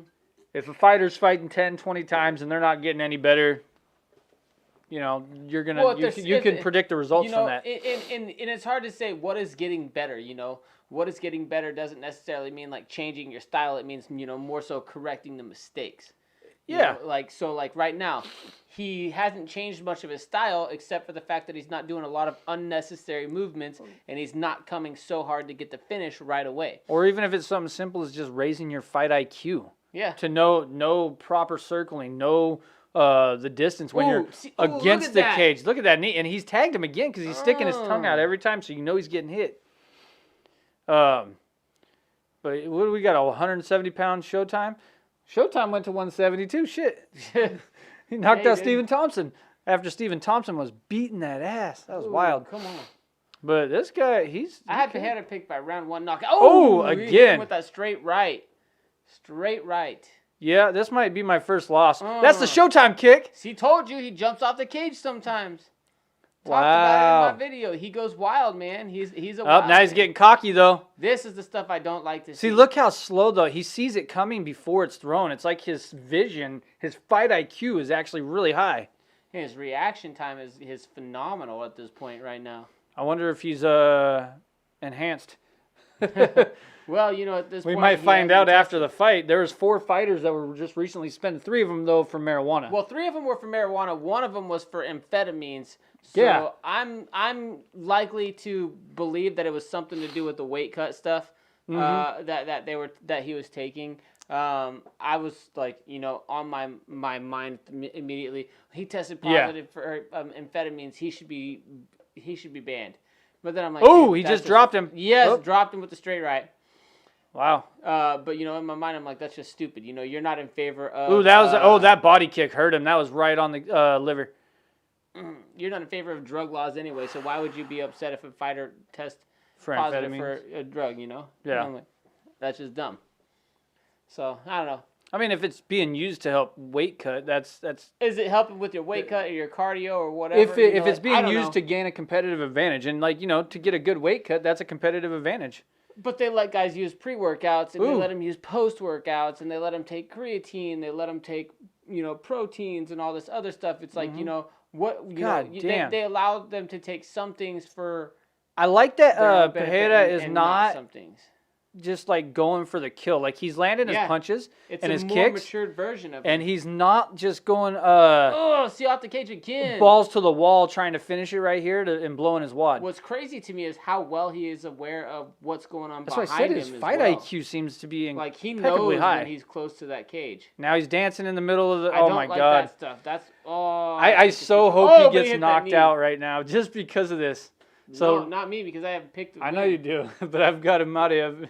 So come out, don't bring the cut pressure. Your commercial right there. Bring the no. So Amadev's getting pissed off at the shit that he's doing. Okay, so do something about it. You had 5 minutes to fight him there. Don't wait till you have that 30-second rest to want to fight him. Yeah, I mean if you're pissed off that he's dancing in the middle of the cage, you got 15 minutes scheduled, baby. Go knock him out. Like don't do it after the bell rings for the end of the first round. Get pissed off and be like, oh, I'm mad at you. Come on, man. You want to respond to Heather? What'd she say? Who's fighting right now? That's Imadev versus Tejeda. Capoeira style. I don't even know how to spell his name. Pereira. That's how I got it. Yep. Imadev is Imadeaev. Yep. Got it. Boom. We are Gucci gang. You like my spelling lesson there, Heather? She's laughing about it. Hella funny. I hear you, Emery. Who's outside with you, buddy? Who's outside with you? I don't know, but round 2, here we go. All right, hey, I'm live on the internet right now, buddy. Anyway, that's the nephew. Round 2. Well, Emery. Round 2. Let's see Amadev do something, dude. You're angry about what he's doing, but he's doing whatever he wants because you let him. He must have hit him in a nerve. Ooh. Clearly he struck a nerve. Yeah. It was probably a toe kick. To the nerve. Yeah, his toe hit my nerve. Oh my god. But here we go. Let's see. Come on, Amadev. Ooh, another teep kick right to the solar plexus, laughing dude. again at us. Dude, I've got Amadev too, Heather, but he's looking like a little bitch right now. To be honest, I mean, I'm not a fan of what Tejeda's doing. Language there. But he's not doing anything to get it. Bitch is all over Fox. It's all This is over. for It's children. Hey, the FCC has approved that word. Not and shit. not for G-rated. Ooh, there's this No, first we ain't G-rated. capoeira We're kick. drinking beer and talking about drugs and stuff. There's the first capoeira kick, and it was widely missed.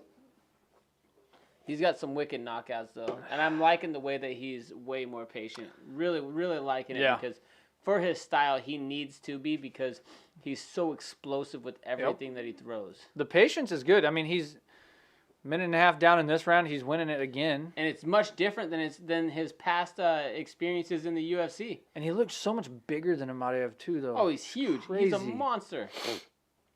Like his arm, look at his arm. His arm's like twice the size of Amadiev's arm.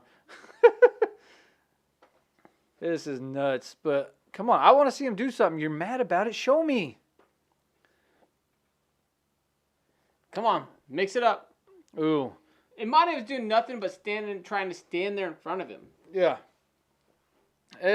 Ooh. Oh, that was close. Come on. Land that one. I don't know who the favorite was in this fight. Neither do I. It doesn't show the tail of the tape anymore after the picks lock. It doesn't. I don't know why it doesn't do that. You know, it should still allow you to see the tail of the tape. That'd be kind of nice. But I don't know who the favorite was. But right now, the favorite's got to be Pereira. There's just no way. He won that first round clearly.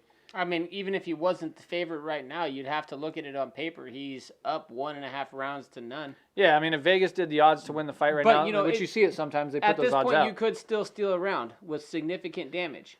Yeah, if he gets some good damage in there right now, he could do it. It's still early enough because, you know, at this point, nobody's really done anything too damaging in this round. This round's been a little bit closer.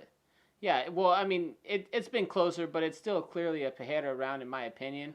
We'll see.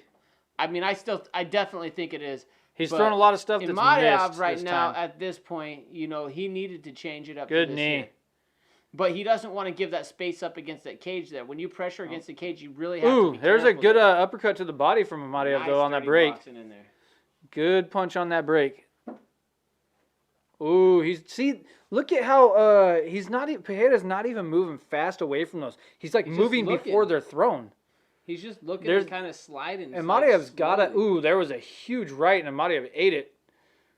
I'm going to watch Amadiev throw his punches a little bit because he's got to be giving a tell. Dude, I don't know. He's a pretty crisp striker. He's not a elite level boxer striker, but there's a good jab from both of them. Amadiev is. Yeah. Oh, flying knee. He missed by about half or less than half of a centimeter. Yeah, Amadiev, look at that. He just slid up the side of the face there. Ooh, there we go. Come on, Amadiev. Get mad. Do something, Pereira's trying to bait him in. He's going to jump into a flying knee if he baits him in. He's going to kick off the cage again here real quick. One of those two. Oh. Superman punch off the cage. Ooh, did he just step on the cage? Looked like he kind of rolled his ankle stepping on that cage. Oh, there's a slow low leg kick from Pereira. That was all misted. Missed. And he's a college student, fellas.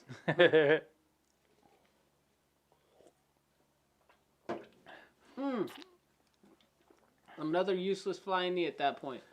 Yeah, but he doesn't look exhausted at all. We're through 2 rounds now, and his energy is still high. No, his energy at 170 still pounds, good. That's crazy good. You know, well, and it's if you look at how much movement he's doing, because he's still doing a lot of movement. God, it's far less movement than he's done in past fights. That was after the bell. If that makes sense. That's 2-0 Pereira for sure, right there. Yeah, I'm leaning that way. So Amadiev needs to come out now, and he needs to get that knockout. Or a 10-8 round to force a draw. This is why I hate commercials, because I want to hear what the corners are saying right now. What are they telling me they need to do? You know, the only reason I think we're getting these commercials is because it is simulcast on ESPN. Yeah, well, they got to make money. Yeah. If it wasn't simulcast on ESPN, if it was purely on ESPN Plus, we would probably be able to hear that corner talk like we usually do. Yeah. Yeah, potentially, but this is driving me crazy because I do want to hear that them. corner talk, man. These commercials are getting ridiculous right now. I agree. So, I don't know. What do you guys think? Do you not like these? I don't know who was the favorite, Heather. Yeah, we already said that. Who knows? All I know is that these commercials are too long. They are too long, but they only get a minute in between rounds, so at least we get that. Why does it feel like it's longer than a minute? It does feel a lot longer than a minute, especially with the damn All right, here Chick-fil-A we go. commercial lasting Back that whole into it. minute. Okay, so it's round 3. Pereira's up 2 rounds to nothing at this point. Amadeev needs to do something to either get a 10-8 round or knock him out. Chick. Little DMX for you, all right. No, that wasn't DMX. Yeah. No, that's not. It's DMX and Eminem. No, that's 50 Cent and Eminem. How much money Actually, do you want to no, bet? it is DMX and Eminem.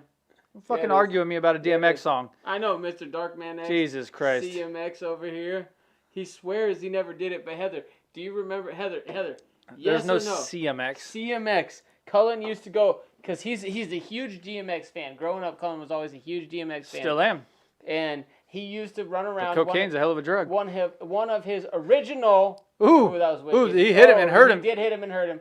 One of his those to the body are huge. Video game screen names was CMX. Instead of DMX Darkman X, it was CMX Cullen Man X or something weird like that. Nothing weird like that. You're out of your mind. Am I right or wrong, Heather? Admit it. Who doesn't love what Pereira brings to the UFC? I do.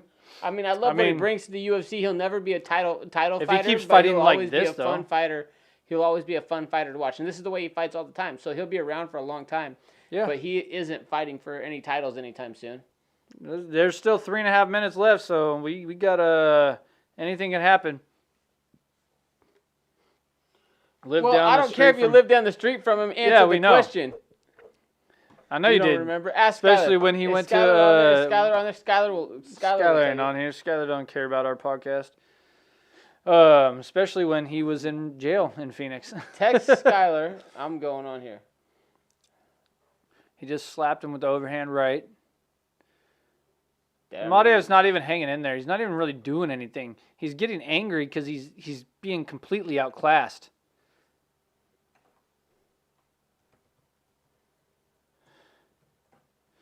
Pereira has a lot of energy. He's still doing his thing. But Amadeev needs to go for the kill, dude. You got 250 left. So. Okay. Pineapple and pepperoni. Ooh, another body kick, dude. Those kicks to the body from Pereira has just been really hurting Amadeev this whole fight. Yeah, Heather, they're out of their mind. Don't worry about it. So we got 220 left. You know what my favorite thing about DMX is not necessarily the fact that he lived in a gated community being so gangster like that. But my favorite thing about him was the fact that he went on that slingshot thing that launches you in the air twice. Did. The first time he didn't like it, he said he acted like a bitch, so he went back on it a second time. Did. I love that video. I'll never go on one of those things in my life. You won't see me up on one of those fucking slingshots. I went bungee jumping twice, and you'll never see me on one of those. Yeah. That slingshot's way worse than that bungee jump, dude. Yeah, I would do that bungee jump up at a ski bowl before I do anything with fucking that slingshot. I got kicked off the go-karts, man. I know. So tell us about that real quick. Jake got kicked off the go-karts at ski bowl. So there's 3 different levels of go-karts. There's the really soft, slow kid go-karts.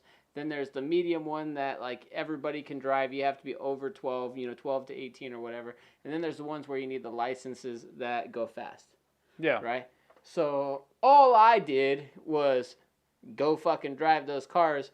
And they said if the people are too slow, then they need to move to the inside. Well, the people were too slow. And so I'm trying to come to the outside to pass. And they're not moving to the inside. They're trying to block me out. So then instead of just trying to drive around them, I start drifting around them in the corners. Bryce Mitchell says, dude got slapped. Okay, we've seen it before. Have you ever heard of the Stockton slap? They told me that the only thing they said is don't run into the wall. Dude, look at the strikes line. Don't go outside of the line. They did not tell me I couldn't drift. So I was drifting around the corners passing them. I still had the fastest times overall, even though I got kicked out before our time was over. So they got more laps in than me. But Pereira with a takedown, slam takedown. This has just been. Oh, he's going for the He's finish got with so 20 fucking- seconds left. No way, and it's locked in. Wait, did he tap? He didn't, He didn't tap. tap. What? There the was no fuck? tap. Why did the ref break that up? He didn't tap.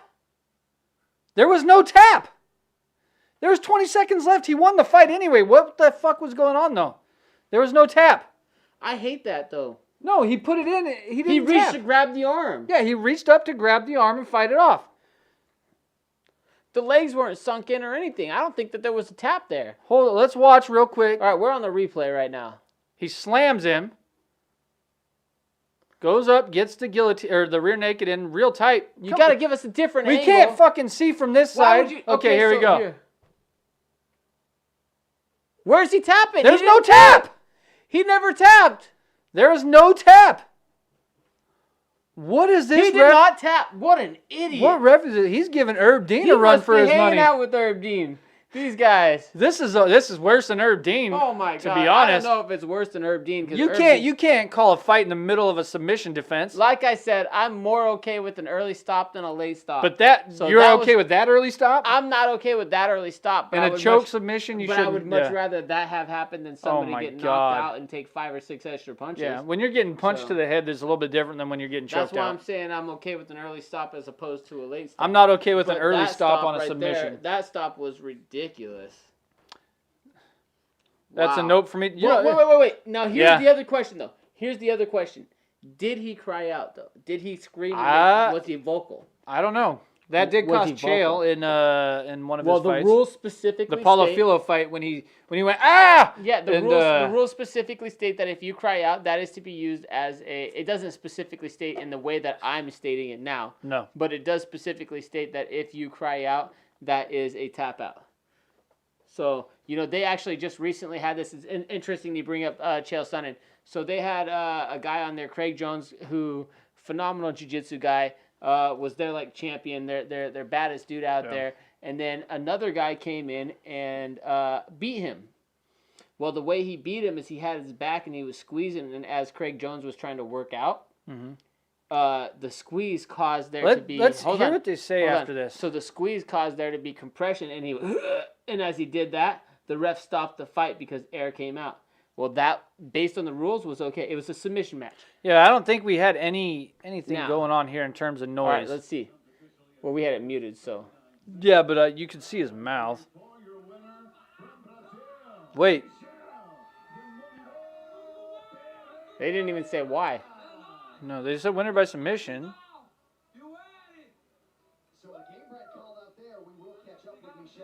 He called out game bread? Yeah, he did.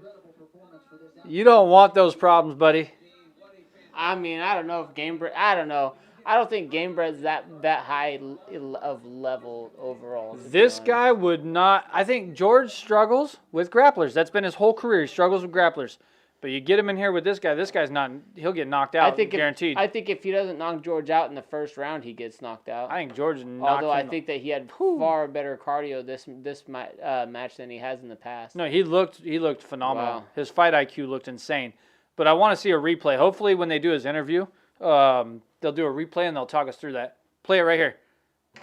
Turn the volume up. That knee, God. Yep. He looked great all fight. He should have won the fight either way. So there's that. We're not trying to take away from him, but I don't think the ref should have stopped it. Here's the takedown. A belly to back suplex.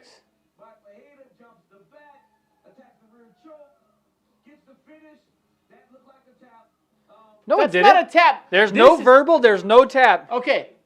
This is the problem that I have with DC. He is way too much of a white knight. Okay, he got called out for it the other day about, why are you so supportive of the UFC? Oh, they gave me $1 million. He's a company man. Okay, that's cool. They gave you $1 million. This ref is not the UFC. No. The ref made a bad stoppage. This is the Vegas Commission. Just admit it. Don't say just for the what you're trying to, what? What are you trying to do? Let's hear what Protect Annex the says. See if they reputation ask of the him about UFC? it. Come on.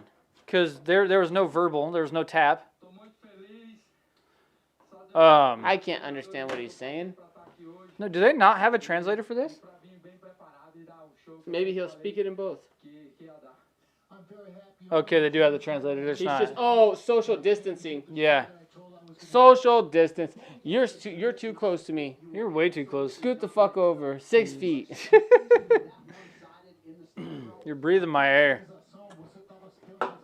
You're breathing my Hold on. farts. Yeah, no, I keep hearing you shit your pants, and you're like, no, I'm not shitting my pants. I haven't farted once yet since the show started. Oh, please, I've heard it. Liar. Fucking guy. All right, so what do we got going on? We got 4 likes here. Ooh, you know what I need to do? I need to like that shit too. Let's go. Boom. Add that to likes. I think I just liked our own video. All right. Hey, shit happens. So, I mean, that's a loss for me, but that's a win for you. That's a W, but it's not That a should, perfect. no, but that'll put you up 25 on me. See what the standings look like here. So, Bueno Knight is now in first place with 4 wins, 2 decision perfects. Second. I thought you already cracked your third one. No, you've cracked your third one now. I know. I just grabbed it. You like this beer? I told you. I This thought you were ahead of me. No, you've been way ahead of me, dude. This is not my kind of beer. But Bueno Knight sitting in first place, 4 picks, 4 wins, 2 decision perfects, 1 semi-perfect. Fisty McKickerchoke is in second place with 250 points with 4 wins, 1 perfect, no decision perfects.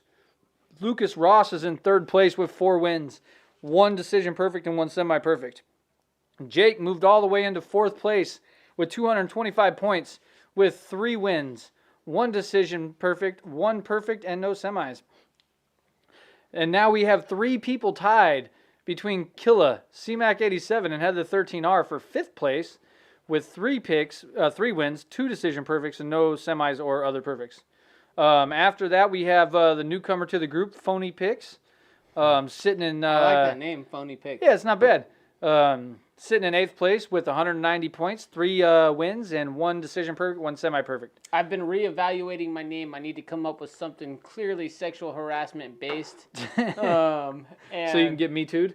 Yeah. Yeah. Yeah. I mean, the other names that I like are all, potentially sexual harassment cases. Yeah. So, I mean, those are the ones that I like. Yeah. So I might have to come up with one myself. Townsy and Girth Brooks are down there tied for last place with 1 win. Right now. You don't have him right now, but you have Squirt General. Squirt General. See, that's his PlayStation name too. Like you just said, Squirt General, Fisty McKickerchoke. That one's not that bad. I mean, that ain't really sexual. Depends on how you take it. Well, the way I take it is somebody getting fisted either in their ass and kicked and choked at the same time. He didn't make his picks tonight, but there's also another dude named Captain Fappin. Yeah, Captain Fappin. Captain Fappin. He was given ample warning before this. We always try to put out warnings in our groups on Facebook, on Twitter, wherever. We give out warnings a day before, 2 days before, 3 days before. These are the ones, every day. Recent contract winners. From Contender Series, yep. They've given out a lot right now. They've been giving out contracts like crazy.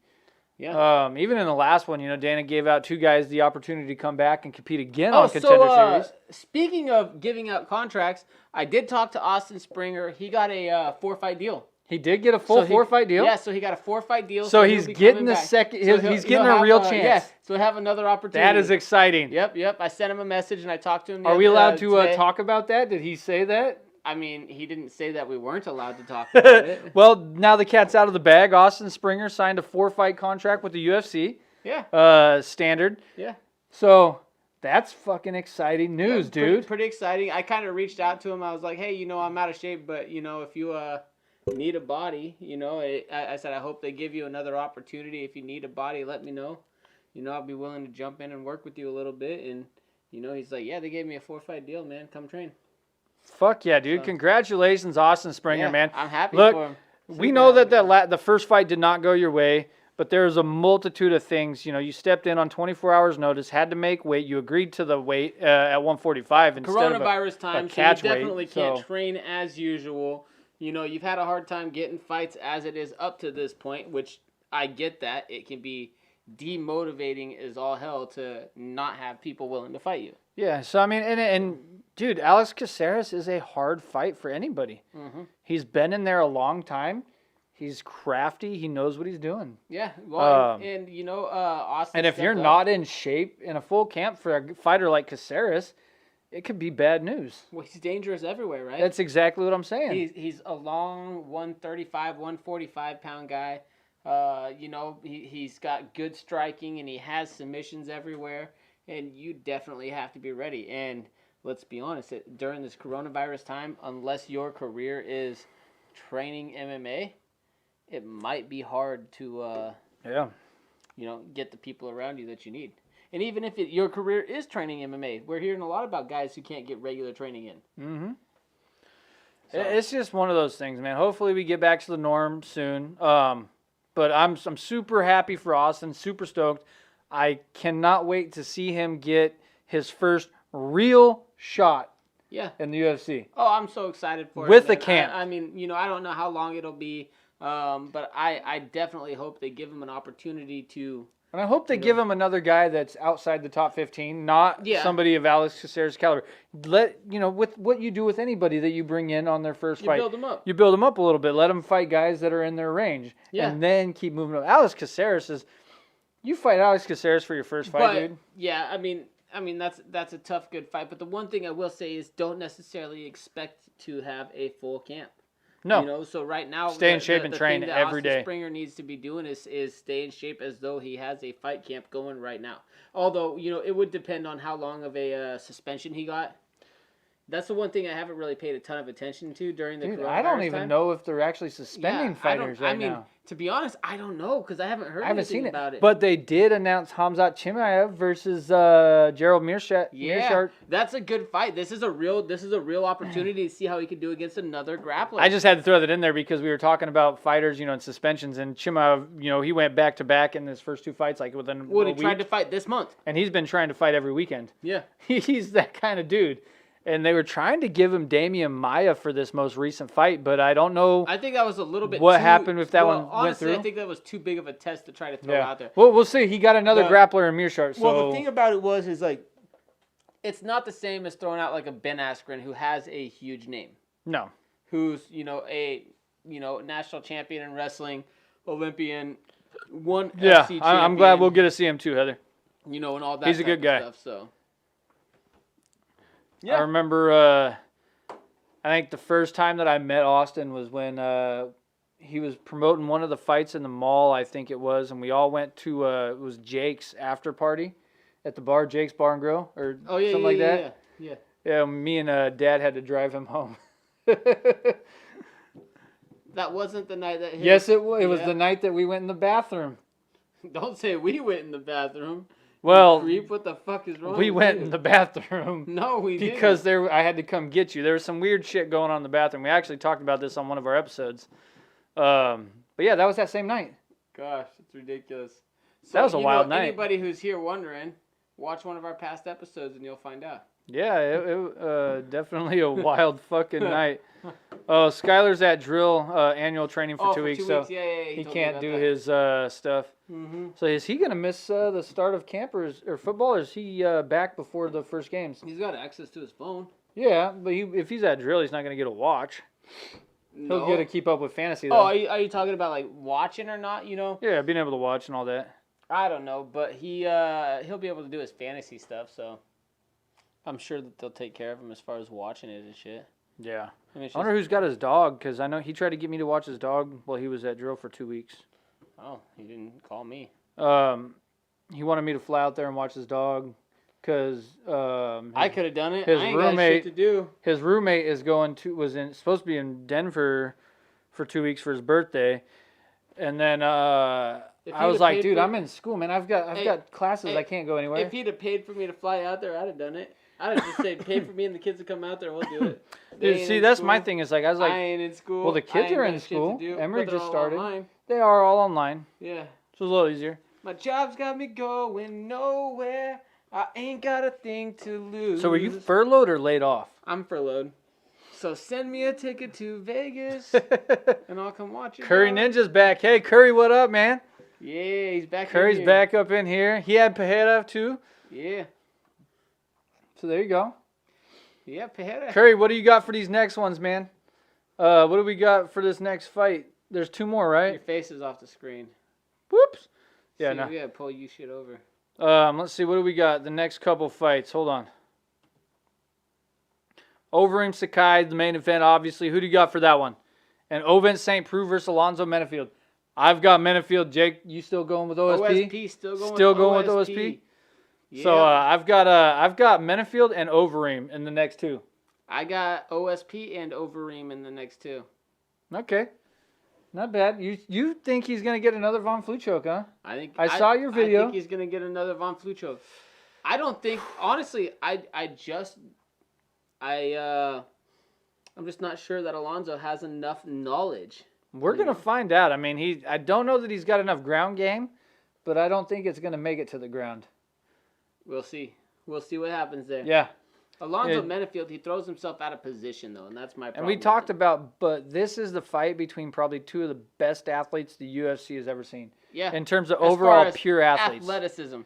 Both these guys did football. Menafield also did track. OSP, but he's danger in that first round. Yeah, I agree with that. That whole first round is going to be wild. Menafield, yeah, I definitely agree with that. Been leaning towards Overeem yourself. I got Overeem picked to win a submission here. He's got a lot of submissions on his record, and I think that he'll end up submitting him in the third round. So that's what I took there. It's a bold pick, in my opinion. We're going to find out, though. It's not a bad pick. I just think it's a bold pick. I mean, I don't know. Do you want to stand there with Sakai, who you have better striking than? Yeah, I mean, if you got better striking, why not? But you've also been knocked out 14 times. Yeah. You know. Let's see. Let's go back and let's find out when his last submission win was. His last submission win came in 2009. And it's coming tonight. You're talking 11 years since his last submission win. You're welcome, you guys. We're going back and we're creating history. You know, it would be wild for a guy with 24 knockout wins, 17 submission wins, and he hasn't submitted anybody since 2009. Dude. It's coming. I feel it. It's coming. It is coming. I mean, he knocked out Alexei Olenek. I remember that one. He's that was knocked out all sorts of people, man. Like yeah. But the Curtis Blades fight, oh man. He's got a who's list of people that he's murdered. Yeah. I'd like to see him fight Ngannou again. To be honest, that'd be a good one. I would like to see him fight Ngannou again. It's just that power of Ngannou, you know, it's that one punch threat. That's all Ngannou has. I mean, there's a lot of people who are big on Ngannou, like he's the next greatest fighter ever, but I don't see it happening. I think he's just another big fighter who's going to come out, get some knockouts, and then fizzle out in a few years too. I don't think that his ground game will ever get that. It'd be cool to see him fight to avenge that Ben Rothwell loss. Fight Ngannou, fight Blades again. Those would both be cool. Fight Rosenstruck again. Yeah. I mean, those would be some good fights to fight. Especially the thing, you know, he got knocked out by Rosenstruck in round 5, like at the bell too. Who else is there for him to really fight, though, realistically speaking, that makes sense? Nobody. I mean, he's 40 years old. He's only on a one-fight win streak. He just beat Walt Harris. So you know, yeah. I mean, unless he puts himself in position to fight, like, you know, what is he ranked right now? He's like 13th or something like that. Yeah, I don't know. He's got. Well, the problem is you got the heavyweight title is kind of being ransomed right now because you've got Ngannou who deserves his shot. He wants his shot, but then you've got John Jones coming up, and he kind of wants that immediate title shot. He doesn't, but then he's also talking Brock Lesnar. But now Stipe's also talking Brock Lesnar, so it's like the bottom line is John Jones has the most argument for a title fight in my opinion. Yeah. If he's to jump up, if you consider every other challenger who's either jumped up or jumped down to get a second shot at a title fight, talking T.J. Dillashaw, talking Frankie Edgar, talking Conor McGregor. You know, talking Daniel Cormier. Connor started the freaking run, man. Jesus. Yeah, but if you're going to talk about even going back to the Randy Couture days, if you're going to talk about the guys who have gone up and down in weight classes, like who's the most deserving of the right to move up and get an immediate title shot? John Jones. Well, yeah, and I've tried to explain this to people on forums and stuff like that and Facebook, where people are like, oh, why is Stipe ducking Ngannou? I'm like, he's not ducking Ngannou. Like, if anybody in the UFC right now deserves a money fight, it's John Jones and Stipe Miocic. Well, and not to mention, I mean, why would you go after a guy that you've already beat in a very one-sided and you dominated fight, him. in a one-sided fight? Why would you go fight him again when you have the opportunity to go fight the greatest of all time? You're the greatest heavyweight of all time. John Jones is the GOAT. greatest 205-pounder of all time and the greatest mixed martial artist of all time. So if you beat John Jones, it does a lot more for you than if you beat a big guy named Ngannou that you've already beat, who has no ground game, who you've already destroyed. Yeah. I personally, as a fan, I would much rather see Stipe versus Jones because Stipe's not really bigger than Jones. Mm-hmm. People want to talk about, oh, Stipe's bigger. They're probably about the same size, if we're being honest. John Jones 6'4", Stipe 6'4". They both walk around 230. The one thing, though, that's going to be different is the reach that I would like to John Jones still has the biggest reach. He has the biggest reach in MMA history. Reach. Yeah. Like, he probably has the biggest reach in combat sports history. I don't know. But I know in UFC history, he has the biggest reach. He's got a pretty big reach. It's like 84 inches or something stupid. Right? That's insane. It's stupid. That's ridiculous. But here we go. Alonzo Menefield versus OSP, baby. All Let's right, get they're it. getting right at it. Alonzo Menefield comes lunging forward like I thought he would. He did. I'm surprised that OSP didn't grab OSP's a tie clinch right there and just knee him in the face because he had him perfect for that. Man. He had that prime knee right there and he didn't do it. OSP standing in the center. Alonzo Menefield is in the center but really circling towards the outside while OSP stands dead in the center. Yeah. Man, I used to think that OSP was going to be like this great title contender with a chance to really do something, you know? Oh, he was right there for a long time. He was there, but he would get on these runs and then he would lose. Like when he got into the UFC, you know, beat Krylov, Jimmo, you know, then he lost to Bader, then he comes out, beats Hua and Cummins, and I'm like, okay, this guy's legit. Then he loses to Glover. He lost to Glover Teixeira, though. Well, he got choked out by Teixeira. Glover Teixeira is also, while he's a there's a good left while from he's a powerful OSP. puncher, Glover Teixeira is also a grappler. He's a BJJ black belt. Ryan Bader is a grappler as well. Yep. Ooh, Menefield lands. And then you know what happened? OSP ran into John Jones. Jimmy Manuwa. Another grappler. Volkan Oezdemir. Manuwa's not really a grappler, but no. You know, Oezdemir and Manuwa are knockout artists. But then he beat Rogerio de Lima, who's supposed to fight tonight. Yeah, that fight got canceled. Who was supposed to? Yushin Okami and Corey Anderson, who's now over in Bellator. Yushin Okami at one point was the #1 rated guy in the world. He has a win over Anderson Silva in Anderson Silva's most dominant, running into Anderson Silva's most dominant days. Yeah, and now you got OSP. He's 2-4 in his last 6. You know, coming off a loss to Ben Rothwell at heavyweight. Split decision. But, I mean, I think Ben Rothwell won that fight. He lost to Krylov. Krylov got a victory over him. He choked him out. Shoulder choke. I like Nikita Krylov. He's a little inconsistent, though. No, he's one of those guys that is just a journeyman MMA fighter. You know. So you got a lot of teep kicks coming right now from St. Preux. St. Preux just kind of keeping the distance with that little front kick to the body there. He must be trying to attack Menefield's cardio, in my opinion. Menefield looks like he can be a middleweight compared to OSP right now. Yeah, this is crazy. And OSP looks like a heavyweight. And OSP does not look as lean as Menefield. He's not lean, but that doesn't mean anything at this, you know. No, it just goes to further prove how much bigger he is. Yeah. I mean, being lean could also work against you in MMA. It could. Especially, you know, if you're jacked like Menefield is, I mean, you got to get a lot of oxygen to your muscles. It's going to burn a lot of energy trying to power those muscles. You know, and you can tire yourself out faster if you're not used to it. But Menefield's used to being a big, powerful guy, being a football player, dealing with that size his whole life. You know, so I don't think it's anything new for him. But it doesn't mean that you don't gas. I like that Menefield's circling. OSP seems like he's being super patient, trying to counter a lot right here. OSP's being very patient at this point right now. But, you know, Menefield is being patient as well. Yep. OSP's kind of just standing on that monster symbol, and Menefield's just circling around him. Not much being going. They're kind of exchanging leg kicks a little bit. You'll see Menefield lunge in and out here a couple times, but yeah, I mean, other than that, it's not been much. Not much action. Yep. St. Preux, if you're going to, at this point right now, what would you say? I would say you're going to have to give this round to St. Preux so far. Based off maybe of octagon control and effective striking, I think that he's landed more than than Menefield, and he's controlled the cage. Based off the fact that we've had this talk about before. Standing in the center doesn't necessarily mean you're controlling it. But that's what my whole point is. What was our consensus on that? The judges are more likely to look at the guy standing in the center.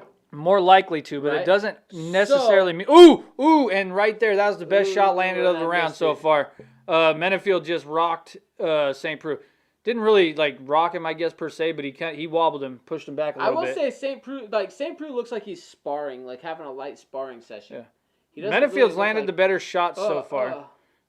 St. Preux doesn't seem like he wants to be in there. He just doesn't seem like he's really we got to eager imagine to he's also coming off of COVID. He had COVID, right? Yeah, that could play into it. How big of an effect did that or how much did that affect him? On his cardio especially. This really affects people's lungs, right? Yeah, that's the big area that it targets. Yeah. I don't know. Got some body kick. Ooh, Menefield with a nice left right there. And time. Round 2's over. Round 1's over, but round 1. Sorry, round 1's over. I don't know, dude. I think Menefield landed the better shots throughout that round. It's hard to say. It's going to be close. Nobody really did anything to distance themselves. And no one really landed any super But I think the best shot landed. You missed it, but it was a Menefield shot that kind of wobbled OSP a little bit. All right, potentially, yeah. So, I mean, for me, I've got to give it to him based off the damage factor. Because damage and striking is scored higher than volume or anything else in terms of the UFC rules. Yeah, well, damage is supposed to. The 10-point rules for the... it's supposed to, but it's supposed to. Yeah, they actually don't call it damage. They call it... I had this argument with somebody on a forum before. Effective striking, they have... Not effective, what was it called? What the hell was that name? I don't know, but if you're going to bring up a point, you should be now ready I got to with go your get stats, this. damn I'm going to go get this. MMA... Hold on, I have to pull this up now. Not all MMA right, dummies. Looks like we're ready to start the next round here. While he pulls that up, we're zooming in on the next round. I'm excited about this, and we start it here. Yeah. Let's see. There was one that round I 2. pulled it up, but damn it. St. Preux opens with the body kick there, swings and misses. Menefield with a low leg kick there. Ooh, OSP with an outside leg kick or an outside body kick from his left leg. Impact is the word that they use in the rules. It's impact. Look, I see these up to 2 guys right now so far. 10-9 OSP. OSP push kicks body to the body is nice. I think that these guys, Tatiana Suarez, she's not very active, but she's potentially a champion in the UFC if she actually gets active for once. She fights once a year. And she's undefeated in the UFC. Could be. She won the Ultimate Fighter. She's a monster. She's a fantastic See, I think a lot of people, and this is where the judges might, is OSP just standing in the center. He's being outstruck, though. You can look at the push kicks, but he's still being outstruck overall. And the hardest shot landed. So, based on harder strikes or being outstruck based on volume? I think total strikes goes to Menefield. You think total strike goes to Menefield? I want to see the stats. Yeah, it would be nice if they pulled them up. I feel like St. Preux had more strikes. What do you guys think? You guys are watching it. Let us know. What do you think? We could.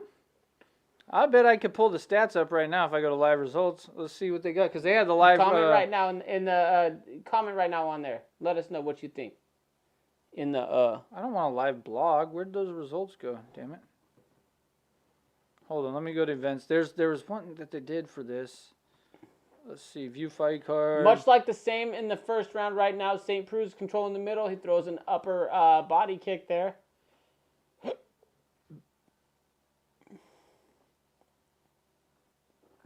See, now OSP's kind of, this is more not back. He's not really Menefield's not really circling now. He's trying to, but this is more OSP backing him down now. To me, this is control. Because now OSP's dictating it versus where he was just kind of standing there and Menefield is circling. You can see the difference. It looks very similar to me. It looks the same. No, you can see he's coming forward now. It's not really where he was just standing there letting Menefield circle and circle. Now he's pushing forward. I don't know. There's a clear difference. You can see it. It looks pretty much the same to me right now. The only thing that looks different is Menefield doesn't have the amount of volume that he was given before. Not for me. This is a clear difference. Like you can see, Menifield's more close to the cage now. OSP's pushing forward. He's actually walking forward and throwing more. He's actually throwing more volume now than he threw in the first round. It's about the same. It's about the same. It's pretty close to the same. No, his output now is doing less far more. Menifield's doing less. Menifield's doing way less, but OSP's volume not doing anything. is way more. Menifield's literally just trying to move out of the way of the strikes. He's looking for one big perfect strike, and he's got to be careful doing that. He looks like he's kind of he's banking on a knockout. It's knockout or bust. Just chilling there. It's knockout or bust for Menifield. I think he's trying to keep his cardio up. Ooh, that body kick right there. That one hurt. Kick to the body.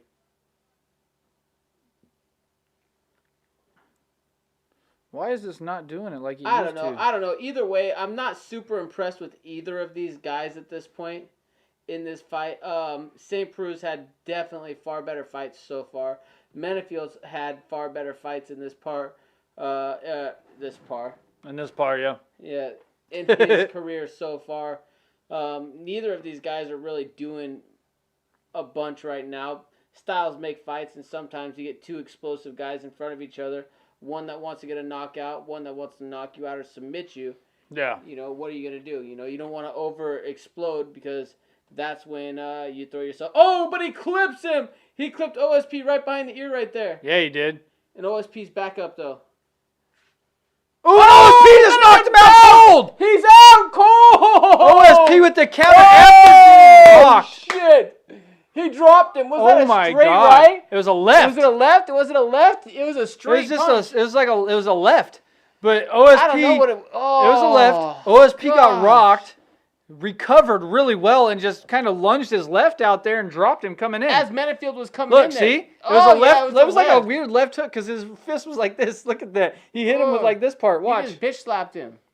He hit him. He bitch slapped him out. Look at that. He hits him like this. He literally goes like this and knocked him out cold. Yeah. Holy shit. Oh, it wasn't even it wasn't knuckles. Oven St. Preux, baby. Woo! There was no knuckle impact on that. It was all right here. He had no glove impact on that. No, yeah, that was straight up like the palm, the bottom. This here. He just comes boom. You know what though? If you ask some old school pancration guys, when they couldn't punch, they'd do this palm like that. Yeah. And knock some dudes out. Yeah, I mean, this part's not protected. OSP, baby. This part hurts. Oh, Vince St. Preux. I knew you could do it. Woohoo! That was close. That was a crazy fight in that second round right there. It got interesting towards the end. Woo! That got... You drunk? No, I'm not drunk. You haven't celebrated like this for any fight we've done since we've had this fucking podcast. Well, the last one that I was able to celebrate on... The last one I was able to celebrate on didn't go my way, and that was Joanne Calderwood. Well, that one, yeah. I tried not to rub it in your face other than the fact that I stood up when Maya got that win. I told you she was going to do it, and she did it. Yeah. But, wow. That was crazy. I know. It was awesome. It was Dude, he went from being rocked to knocking him out. You know what? Just like that. Just like that. Those are always the most dangerous times, though, right? So because you don't know what a fighter's going to do. It's fight or flight. If you rock somebody, you know, your goal is automatically your mind says, well, you think I need to kill. Yeah. And the other guy's fight or flight, and he's just winging. Yeah. And that's literally what he did. He winged that out there. That wasn't a punch. Do you remember Hands of Steel Scott Smith? Yep. He got punched with that body shot. Yeah, he goes, oh, and then he goes right over the top with the right hand and just knocked him out. Knocks the dude out cold. Yeah. Those are always the best ones. Is when you've got someone hurt, or even heavyweight. Pat Barry and Chet Congo. Yeah, Chet Congo. Yeah, that one there. Well, to be fair, Chet Congo probably could have lost that fight. It probably could have been stopped when Barry knocked him out. They probably should have stopped it at some point. But they didn't. But they didn't. And Congo knocks Barry out cold. Yeah, it was crazy. Boop. You know, dude, so you always got to be careful rushing in on a most wins in light heavyweight history come 13 OSP for puts OSP. himself on that list for the top 5. Wait, Glover Teixeira's even had 14 fights in the UFC? What the hell? You know what's crazy though? Glover Teixeira has been one of the best fighters for a long time. Yeah. And he didn't make his UFC debut until he was like 36. Do you know who else he fought outside of the UFC? Ed Herman. Yeah. At Sport Ed Herman Fight. beat him. At Sport Fight. And Ed Herman beat him. Yeah. And at that time, a lot of people were saying that Glover Teixeira was one of the baddest dudes around. Yeah, and I don't think he made his UFC debut till he's like 36 years old. How He the was hell does he older. already have 14 wins? Until he was older. He's been around for a while, though. He's That's an old dude crazy. now, though, but I'm going to look this up real quick because I feel like Glover Teixeira didn't make his UFC debut till like, I feel like 2000. Oh, that was a good kick right there. No, he landed some really good body kicks. But look at that. It wasn't even like it was just a weird, he kind of lunged that arm out there. Caught him coming forward, though. That's what happens. Glover Teixeira, right? What round did I predict? You said round 1. Gosh dang it. I think you said round 1. I hope I said round 2 for some bonus points, baby. You said round 2, submission. Oh, bonus points, But you baby. did get, so that's 15 points. I'll take the bonus points. Ben Askren wants COVID positive Glover Teixeira to fight. I mean, dude, it's probably a false positive, so. Well, that's the point and the problem we're having right now, right? Yeah. But let's see when Glover Teixeira's UFC debut was, because it's crazy to me that he's got 14 wins already in UFC. What are you ranked overall right now? I don't know, but that's a loss for me, so it doesn't matter because you're still ahead of me. I'm 250. Yep, I remember when he came into John Jones. Yeah, dude, he didn't make his UFC he made his UFC debut in 2012. Kyle Kingsbury. I remember that. Kingsboo. Dude, he has not had an easy run. You talk about an easy run. Look at this. Kyle Kingsbury, Fabio Maldonado, Rampage, James Tahuna, and Ryan Bader, John Jones, Phil Davis, back to back to back to back to back to back. Look at that. That's a fucking record. Murderers Row, dude. Jesus. Then he fights OSP, Pat Cummins, Rashad Evans, Anthony Johnson, Jared Cannonier, Gustafsson, Serkinov, Corey Anderson. His probably easiest fight that he's ever had in the UFC was Carl Robertson. Then he's got Ion Kudalaba, Nikita Krylov, Anthony Smith. He's a bad dude. Look at the names on that fucking record. He's a bad dude. Jesus Christ. I didn't realize he's been in the UFC for 8 years, though. No, well, how old is he? That was what you were supposed to be checking. Because go to his wiki page. I'm going to. He's 40 years old, so I thought he made his UFC debut when he was 36. Yeah, he would have been 32. 32? So, I mean, either way, that's still, like, later in a lot of people's career. Yeah, and when he came in, he was super hyped up. Yeah. Well, he'd spent a lot of time trying to get into the UFC, and the UFC had spent a lot of time trying to get him in there. Yeah. But, things... Man. Crazy stuff. We're going to the main event now. We've only had 7 fights, but this card has still been good. It's been a good night. Still been a good card. And it's fucking crazy because, we talk about it. I see guys over on some Facebook chats and some YouTube chats talking about how bullshit these cards are and how there hasn't been a good card since, the mid to early 2000s. Dude, come on. These fight cards have been fantastic. Just because you don't know a fighter's name doesn't mean it's a bad card. Well, and that's the problem is a lot of people aren't real fans of the sport. No, they're names. They're fans of names. Why do I got the hiccups, man? I don't know, but you got hiccups bad. Hold your breath. I tried that already. You want me to hang you upside down? No. Just need to get rear naked choked. It works best. Yeah. Dude, did you see that shit? So they just showed Dana White.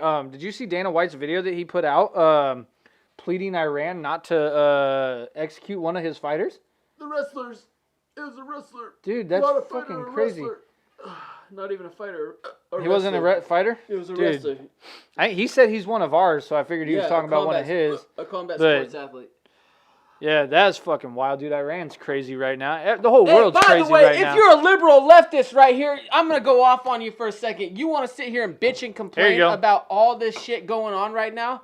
There are countries where you could literally be hanged for peacefully protesting. For doing less than what you fucks are doing over in Portland right now, or in Seattle, or in whatever fucking city you're in. Kenosha, New York. Well, Kenosha's back to peace because the federal government came in.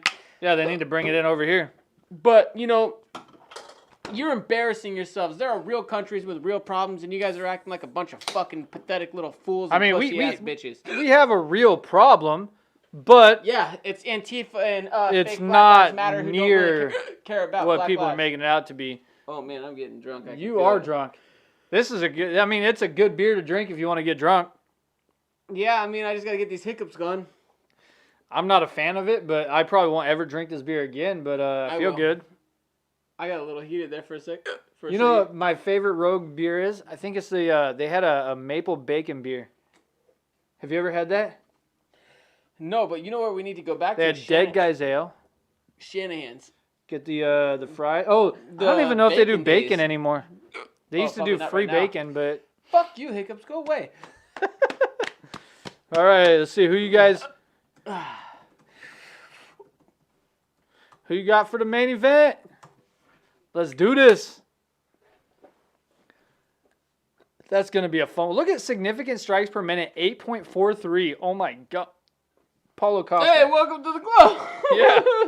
It's the beer for sure. Neither guy has any takedowns. And we are not going to see a Cuban standing in the middle of the ring growing roots. So, Adesanya versus Costa. Costa's going to bring it to him. I'm actually rooting for Costa in this fight. Dude, you know he was like a soccer player before he got into MMA, right? Yeah, but I can't get rid of my hiccups. He's another one of MMA's pure athletes. This shit is crazy. Fuck you. Dude. God damn it. Jake has the worst hiccups right now. Hey, do our stream pause? Our streams could be good. We're going. Or did I pause? Oh, I paused You might be paused, but we're good. So okay, yeah. Let Let me get live with this. There we go. I need to make sure I got this. Boom. Dude, this is wild. Your hiccups are wild. Yeah. I think I'm the only one watching. Pretty sure. But anyway. See, I just don't know that Sakai's got it, man. Kickboxing since 14 and he looks like that. Looks like that. That's the problem. He has good straight punches, but they're not very great. It's just, for me, it's hard to imagine. You've been doing something for so long, which requires you to be athletic, but your body looks like that. I mean, NFL linemen. Yeah, but linemen are meant to be big like that. That's like what they're supposed to do. I can't get rid of these hiccups. They just put on mass. Dude, the fuck is wrong with you? That was the funniest one. What the hell is wrong with you? Oh my God.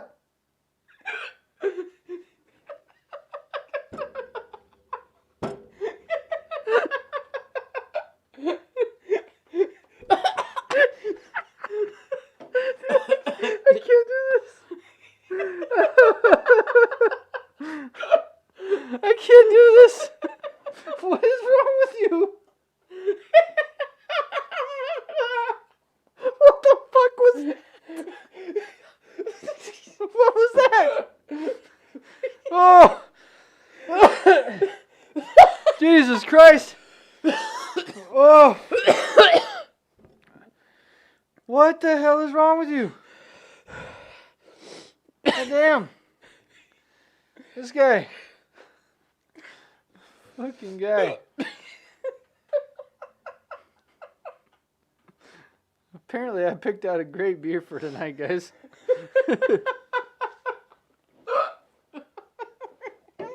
Don't do it while I'm drinking, damn it.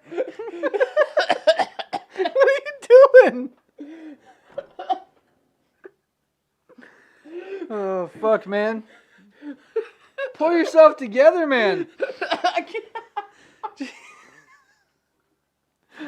What the fuck, dude? This is its own clip. This is, oh my God. He's losing his mind and I'm reaping all the benefits. Woosah. Yep. Breathe. No, Overeem's ranked 6. Fool, you said he's 13? Get the fuck out of here. Now he's about to puke. I think he's had too much to drink. You're cut off. I just can't get damn hiccups to go away. Jesus Christ. Dude. This shit's funny, dude. I don't know what your deal is. Wow. All right, main event time, baby. Let's go. Let's go. Goddamn hiccups. Yo, dare, risk, dream. I don't know if you guys can see this. What is this? Dare, risk, dream. Shout out to Rogue Brewery, man. 6 hop IPAs, 6.66% alcohol per volume. You got Jake over here unable to breathe. Yep. That's some good beer right there. You know it. Damn. I just want to swallow this shit, dude. It's not hiccuping. Yeah. Bruh. Pull yourself together, man. Jesus Christ. This fucking guy. No. Dude, he just can't do it. Jesus. The fight's about to start. It won't go.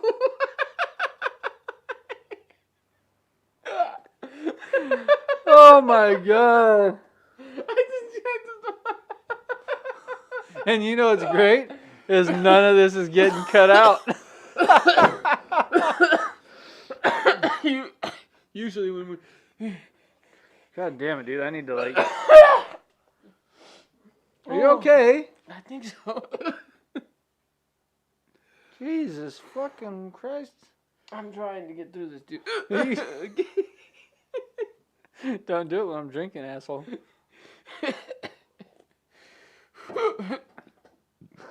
What? What's that?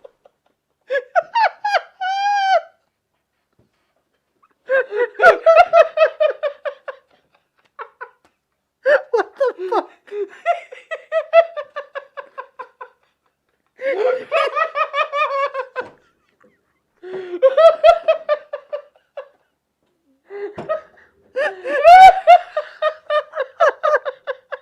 Your laugh is killing me.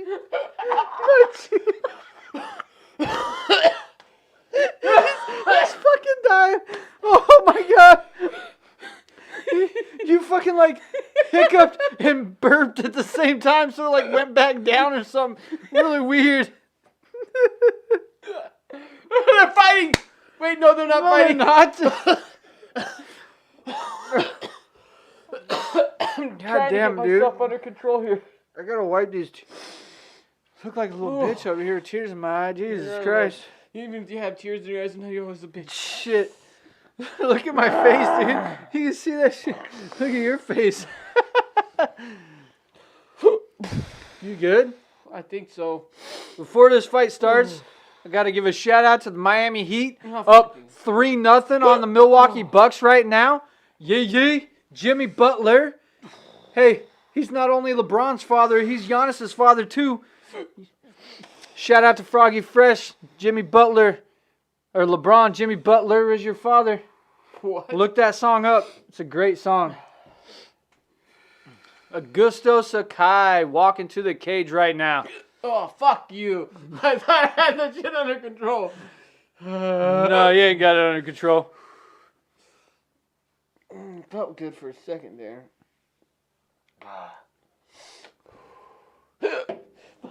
Goodness gracious, dude. Will you I pull just wanna yourself drink together? my- What are you doing?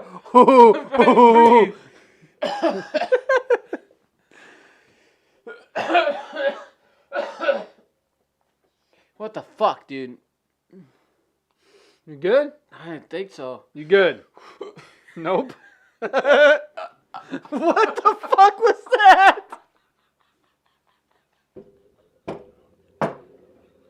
What? What was that? What did you even do?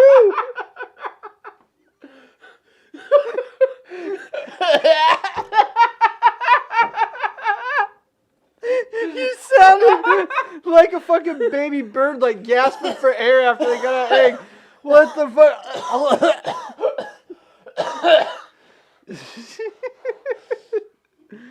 Fuck me, man. Jesus Christ. What is going on? Holy shit.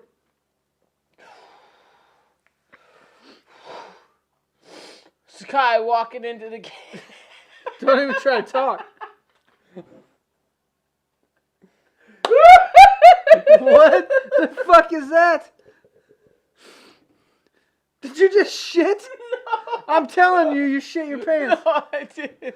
Woo! Dude, you kicked that camera or something. This motherfucker. That camera's all jacked up now. Jesus Christ. Oh, it's good. What the fuck is going on? Oh my shit. God. Oh shit. Dude, Alright. get it together. I'm trying, dude. Amateur. This is only our second live show. This is why we don't usually do live shows. Dude, I'm so glad that this got caught on live camera. I'm Because just glad this is the shit that happens all the time between us. It is fucking gold. Jesus Christ. Yeah, so Rogue Hey, 666. I'm not buying you again. Whoever that person. Whoever that person is. Oh, fuck you. Called it. That was so perfect. The timing on that was immaculate. Immaculate? Yeah. Is that the word now, immaculate? I don't know, but I feel like I just made up a new word. Is that a word? No, immaculate.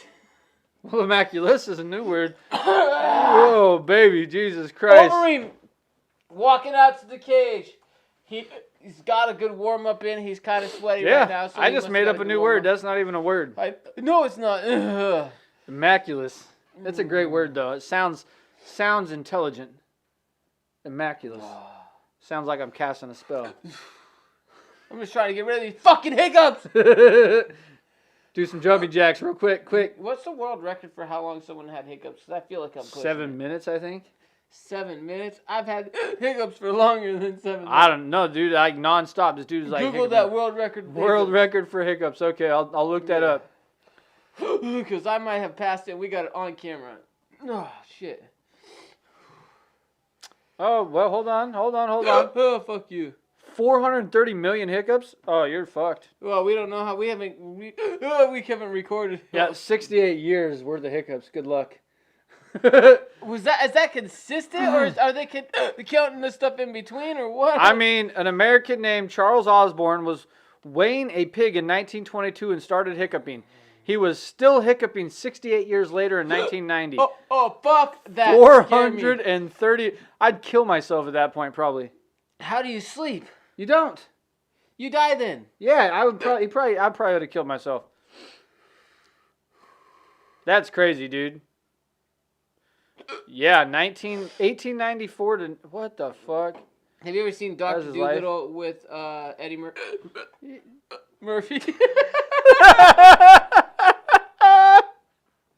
What the fuck?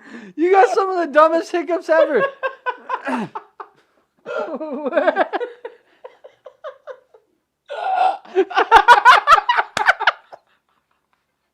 I can't even drink my beer right now because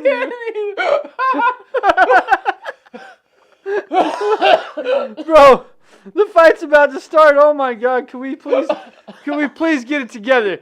They're announcing the fight. Let's go. They're announcing it right now. Let's go. Anyway, yes, I've seen Dr. Dolittle, the Eddie Murphy version. Remember the drunk monkey with the hiccups? Yeah. That's I feel like. You're worse than the drunk monkey with the hiccups right now. Jesus Christ. What the fuck is going on with you, dude? Trying to get rid of He's like so intently breathing. It just won't go away. I gotta I'm trying to not drink my beer because I feel like I'm gonna spit it out all over the gear if I do, because you're gonna do some sort of hiccup shit. I'm trying to get rid of it. Sakai is 15-1-1, 261.5 pounds, 6 feet 3 inches tall. He's a 145 underdog going into this fight right now, plus 145 Who dog. did he lose to? I don't fucking remember. Czech Congo by split decision. In Bellator. He went 4-1 in Bellator. The only loss in Bellator was that split decision loss to Czech Congo. Was it? Yes. Well, are you able to breathe now? Nope. Still trying to get this shit out in between stuff. And it was Czech Congo, but he did have a draw with Dan Charles too in Bellator. But that's what I said. Who did he lose to? Yep. Czech Congo to split decision loss. Czech Congo's not an easy out, dude. Like, clearly, ask Pat Barry, he'll tell you. Right? Fuck. You good? I'm working on it. Ah! It No? didn't work. I don't get scared. Okay, dude. nothing. I don't scared. Well, that didn't work. I don't scare, dude. I don't know why. It's happened. We've been through some scary shit.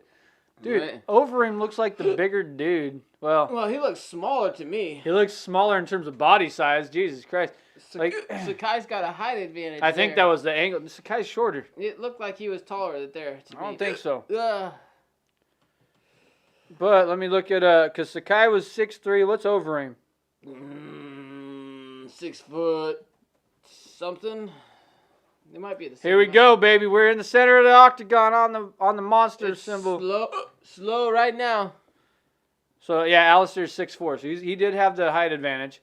But Well, I mean that might have been before he was old and he got some spinal compression going on because he looked shorter when they were standing in front of each other right there. he didn't look shorter than me.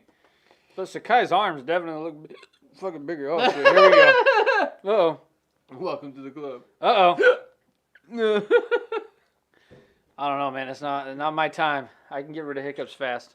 I'll probably have a few hiccups from this, but don't turn away from this fight because this is one that can end in a split second.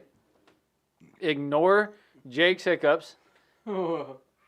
Avert your eyes from our screen real quick and look at their screen. Holy shit. Matter of fact, Overeem blitzing. Well, that's weird. You see him come running in like that? I did. I did, man.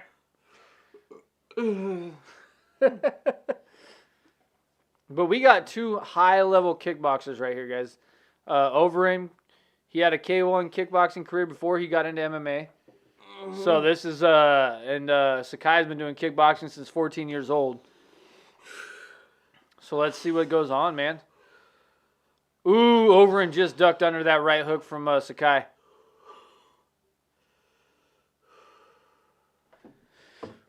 This is intense, dude. These heavyweight fights are always intense, though. If you think about it. Well, if they're not standing around doing nothing, it looks like they're going to kill each other. Yeah. That was a good body shot there from Sakai. Ooh. Sakai's landing. Overeem's covered up. The illegal knee to the back of the head from An illegal knee to the back of the head. Yeah, it was crazy. He threw his knee up high like this. But Overeem with a nice knee. Oh. That was an elbow to the body from Overeem. I don't even know what you're saying half the time anymore. You know. Fucking guy, dude. Jesus Christ. But Sakai's got Overeem pressured up against the cage right now. He's grabbing the top of the cage, though. Yeah, he was. Herb Dean smacked his hands away. That was actually smart of Herb. Good of Herb, you know. Wipe him out before it even happens. Good job. Good knee to the body by Overeem, though. Sakai's still leaning on him, pressuring him, using that weight. Elbow over the top from Sakai, knee from Sakai. They break. We're back to the center of the octagon. Fuck yeah. I can't take you seriously. I just want to talk with you, but I can't talk. I thought you were about to say, I just want to taco, and I'm like, me too. Until I can stop. We got 2 minutes left in the first round. These guys, you know what's great is they haven't been timid. They've been throwing. And so they're not throwing at high volume. No, I mean, they're heavyweights. Volume, You're not going to see them go all out. But throwing.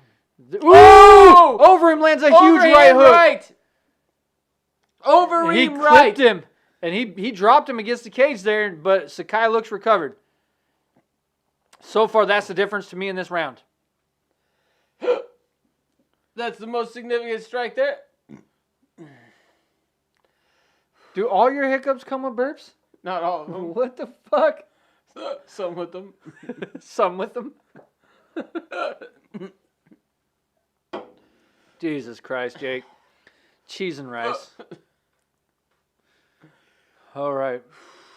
Sakai. Dude, see, he throws a lot of power. Even that one, it kind of hit over him in the arm, but still moved over him off his line. Straight down the pipe, though. And it's good. It's a good thing. It's straight down the pipe, but he doesn't mix it up with anything else that's unpredictable. Yep. There we go.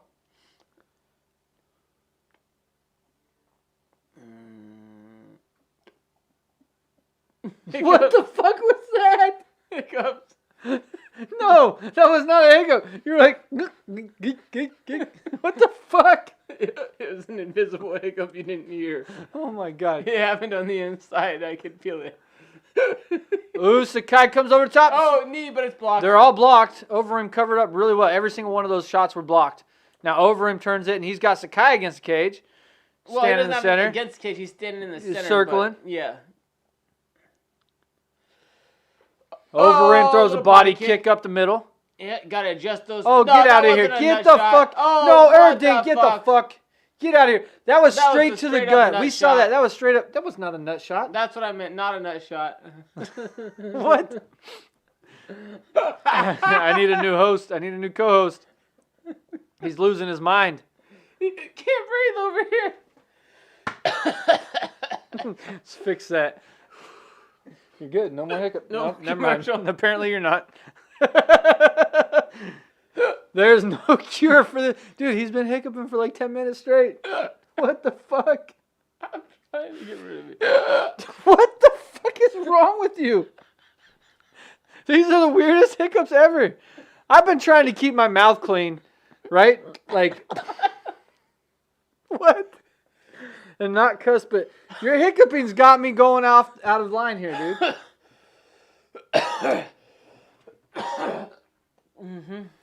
Shit happens. Look, that was a good kick to the body by Sakai there. But look at Overeem this. right there. Boom! Overeem right. That was Overeem's best shot, and it was buckled the best, him. It was the best shot so far, though. Definitely the best shot that's landed so far. Jesus.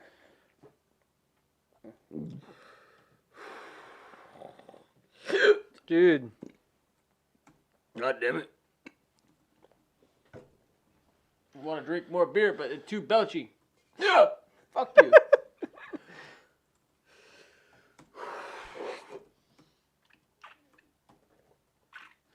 Dude,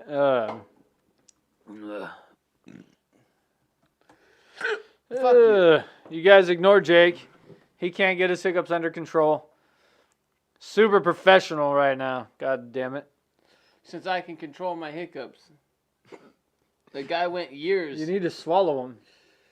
The fuck is wrong with you? I ain't no expert in swallowing, you fucker. No, but you need to swallow your hiccups. You Overeem. sound like an expert at Uh-oh. swallowing. Hold on. Sakai coming in. He's throwing a lot of leather, but Overeem's covering up and blocking them all. So Sakai's staying busy, and every time Sakai blitzes like that, he turns around and gets his back to the cage and starts circling. Overeem takes the center. Yeah, after his blitzing. After the blitz, every time. And this is where he got caught last time with that overhand right. Ooh, right there, Overeem could have hit him with two if he wanted. I want to see Overeem get in there and land something. Oh, you know what? I feel bad for our podcast listeners. Well, yeah, I mean, I feel bad for him too. They got to listen to you. Yeah, This is crazy. and you, Yeah, but I'm good. liar. You need to like count to 100. Hold your breath and count to 100. I'll pass out. No, you won't. You can't hold your breath for 100 seconds? No. You try it right now. I probably couldn't even hold my breath for 30 seconds. It's been a long time. Overeem blitzing again. Leads with a body shot. He's got Sakai pressured up against the cage. 3 minutes left in the round. Good knee to the body by Overeem again. Sakai with his own knee. Okay, we break. We're back to the center. Sakai throws a body kick up the middle. They give 10-9 Sakai first round. Close round, 10-9 Sakai again. 10-9 Sakai from the other guy. But I don't know. I think Sakai's winning this round, even though he's I not. got the 34. It might Those not have been body seconds, shots. but it was 34. Whoo! I think Overeem. I mean, I don't know. I'd probably give the round to Overeem just because he landed the best It's shot. still early. There's 2.5 minutes round. But the Yeah. second round, I have Sakai so far. Good body shots from Overeem with his knees.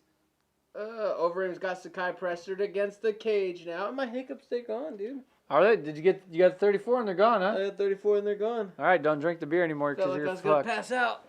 That's okay. That's how you got to do it. There you go, folks. He passed out, or didn't pass out, but got to 34. Didn't pass out. You're good. Mm-hmm. Overeem with another knee to the body. Sakai reverses, pushes Overeem up against the cage now. They each have an overhook, an underhook, whatever you want to call it. They each have one. They're in an over and under It's an position. over and under.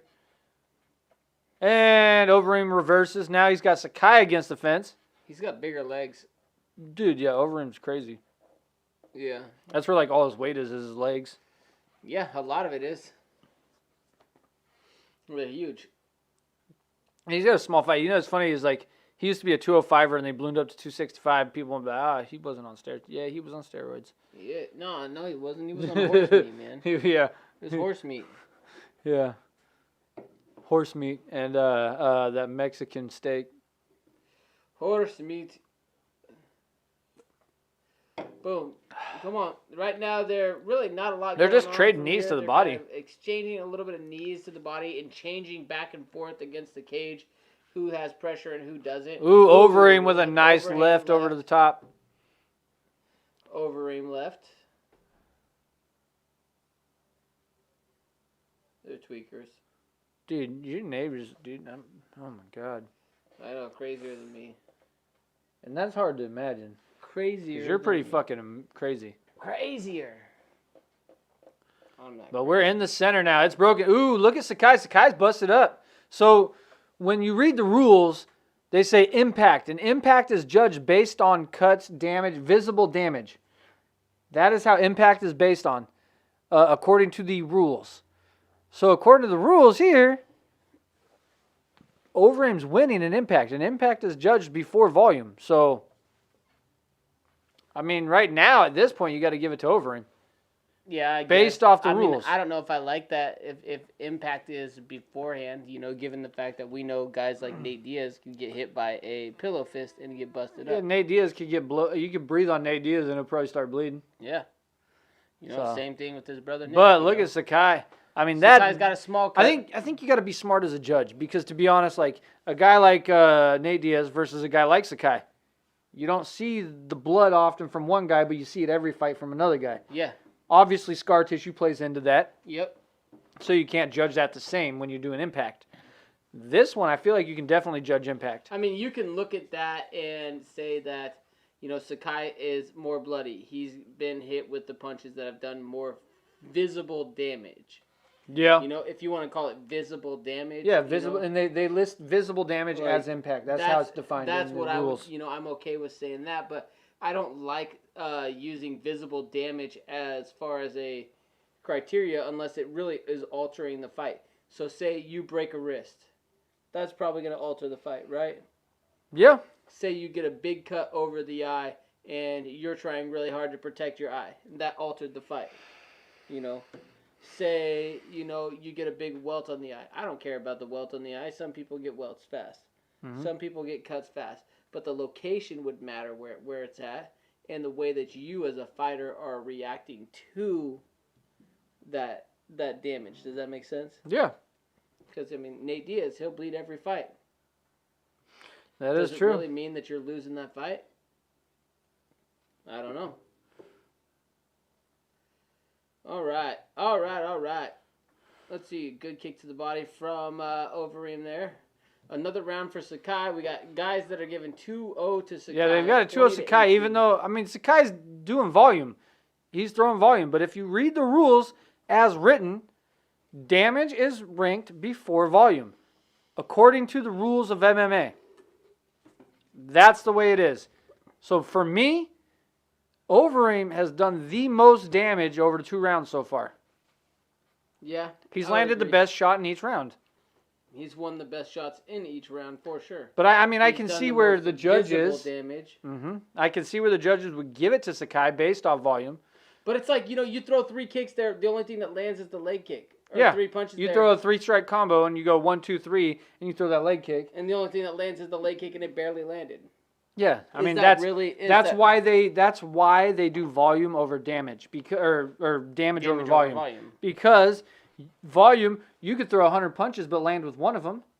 So should I give you the fight because you landed 1% of your punches, or the guy that threw maybe 10 punches but landed all 10 of them? You know what I mean? Well, yeah, I mean, but if I throw a jab and I just keep you at distance for the whole 15 minutes fight, I don't do a ton of damage, but you can't do anything to me, and I just land a jab over and over again. Well, at that point, if neither one's doing damage, though, then obviously the volume takes precedent. You move to the next category. Yeah, you go damage, volume. See, Overeem, boom, boom, he's boom. doing a good job of staying patient. Those here, are landing. Those are coming over the top. He needs to move, though. He needs to move, though. These are coming over the top. Cover up on that. I think Sakai's going to tire out eventually, though. That might be Overeem's plan. Potentially. But you're in a 5-round fight? Man. Augusto throws 20 strikes that may not all land clean, but he's throwing a lot more. Yeah, he's doing more. Perhaps strategically trying to force some of that output.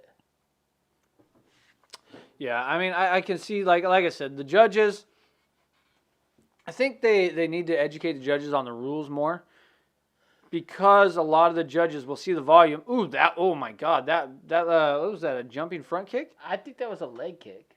No, dude, that went to the body. You think that went to the body? I think that was. Dude, he like just threw a straight up jumping front kick. Look at that, it landed. Dude, those are landing right. That was another body kick, but that one wasn't jumping. Don't try to grab your nuts like he fucking hit you in the nuts, dude. That was a good leg kick from Sakai, though. Missed. That was a good one to the body, though. And Sakai pressuring up on him again. Chikugian says, "Let's go, Sakai." Shut up. Chikugian. Yeah, I'm hoping Overeem comes out here and does this. Very close technical heavyweight main event fight. Bravo, UFC. Brunson, thank you, man. You know what you're talking about. We're getting close to the championship rounds, though. Minute and a half left in the third round, so we're going to championship rounds after this. Potentially. Overeem's been there before. And Overeem with a takedown here. An easy takedown. Let's knock him out, Overeem. An easy Come on, Ubereem. Ubereem? Where's the Ubereem that we used to see back in the day, man? Where's the submission master here? I told you, he hasn't had a submission since 2009. We ain't going to see a submission. It's coming. It's time to change it up. It's the way your career We ain't seeing a submission from this guy. It's going to happen. He's going to Ooh! Got to watch those up kicks. Be careful, Ubereem. He's not Ubereem. very skilled in passing legs here. No, he just keeps trying to do the same thing. The definition of insanity. I'm just going to keep doing it until eventually I get knocked out or I pass. This is interesting here. Yeah. At this point, though, this is where the ref needs to step in and say something here. But, hey, congratulations on finally getting rid of your hiccups, dude, because they are gone officially. They are gone for now. They are gone. Overeem steps in. He's got a leg, though. Drop back for that heel hook. Oh, my gosh. You ain't going to see him drop back. Get out of here. I wish he knew how to He's going to pound him. But, ooh, that hurt. Sakai with like a hammer fist from the bottom. That was kind of cool. And Overeem with a nice hammer. Ooh, go to the body of those elbows. Yeah. I like that, Overeem. Overeem might win this round. Overeem's got this round, in my opinion. Oh, I think he's done. He passes to side control here. 10 seconds left. He's done enough to win this round, in my opinion. I think it's 29-28 Overeem at this point. I needed the body there. I give the second round to a Sakai. But there it is. Look at the damage, the visual damage. Impact. That is the number one criteria that they look at when judging a fight is impact. Yeah. And I can bring the rules up for anybody that wants to debate me on this. This is listed in the rules. Impact. Over volume. He's over here arguing with himself again. I argue with everybody that wants to argue. Nobody's telling him anything otherwise. No. And he's over here fighting. I got to show you the threads, dude. There's so many people that have no clue on how to read the rule set. They think they read the rule set and they know what they're talking about. Well, here's the problem. It's just like that dude who posted on your Facebook page the other day. Did you actually read the policy? All he read was the summary of the policy. Yeah, I know. It's like you didn't even actually look at the actual policy of what they're saying. No, and that's the problem. They don't read the actual rule as written. Yeah, they read the summary and think that they know what they're talking about. And like I had to go show this guy, and I'm like, boom, impact. They're like, oh, someone said damage is not a criteria in MMA judging. I said, yes, it is. The word damage is not used, but the word impact is used. I said, how do they define impact? Let's take a look at their definition of impact. So you go down, you see the impact, what they define as impact. Impact, visual damage based in terms of cuts and swelling. That's damage. That's exactly what it is. That is the main criteria. All right, so round 4 just started here. Overeem opens up with the left jab that misses. Sakai comes back with the left hand that misses as well. Ooh, a nice straight left from Overeem. Sakai was as high as what? as minus 400 favorite. Now it's down to 175. Yeah. Overeem's the better fighter. Third round is 10-9 Overeem. Adam Martin. I've got it 29-28 Overeem.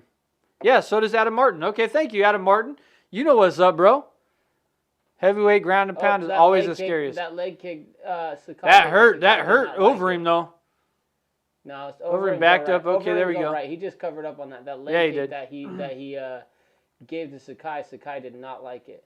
It was a low calf kick.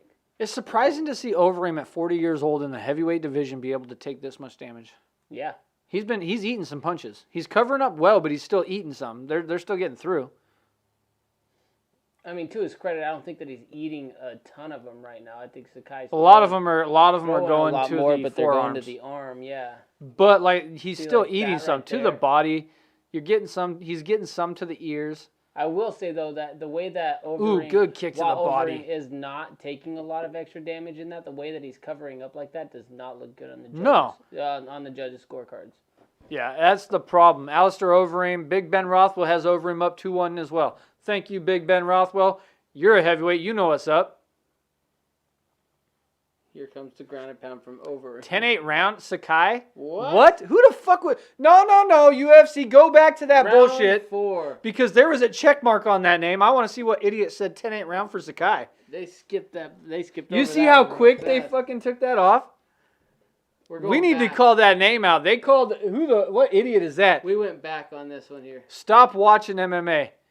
Is a little bit...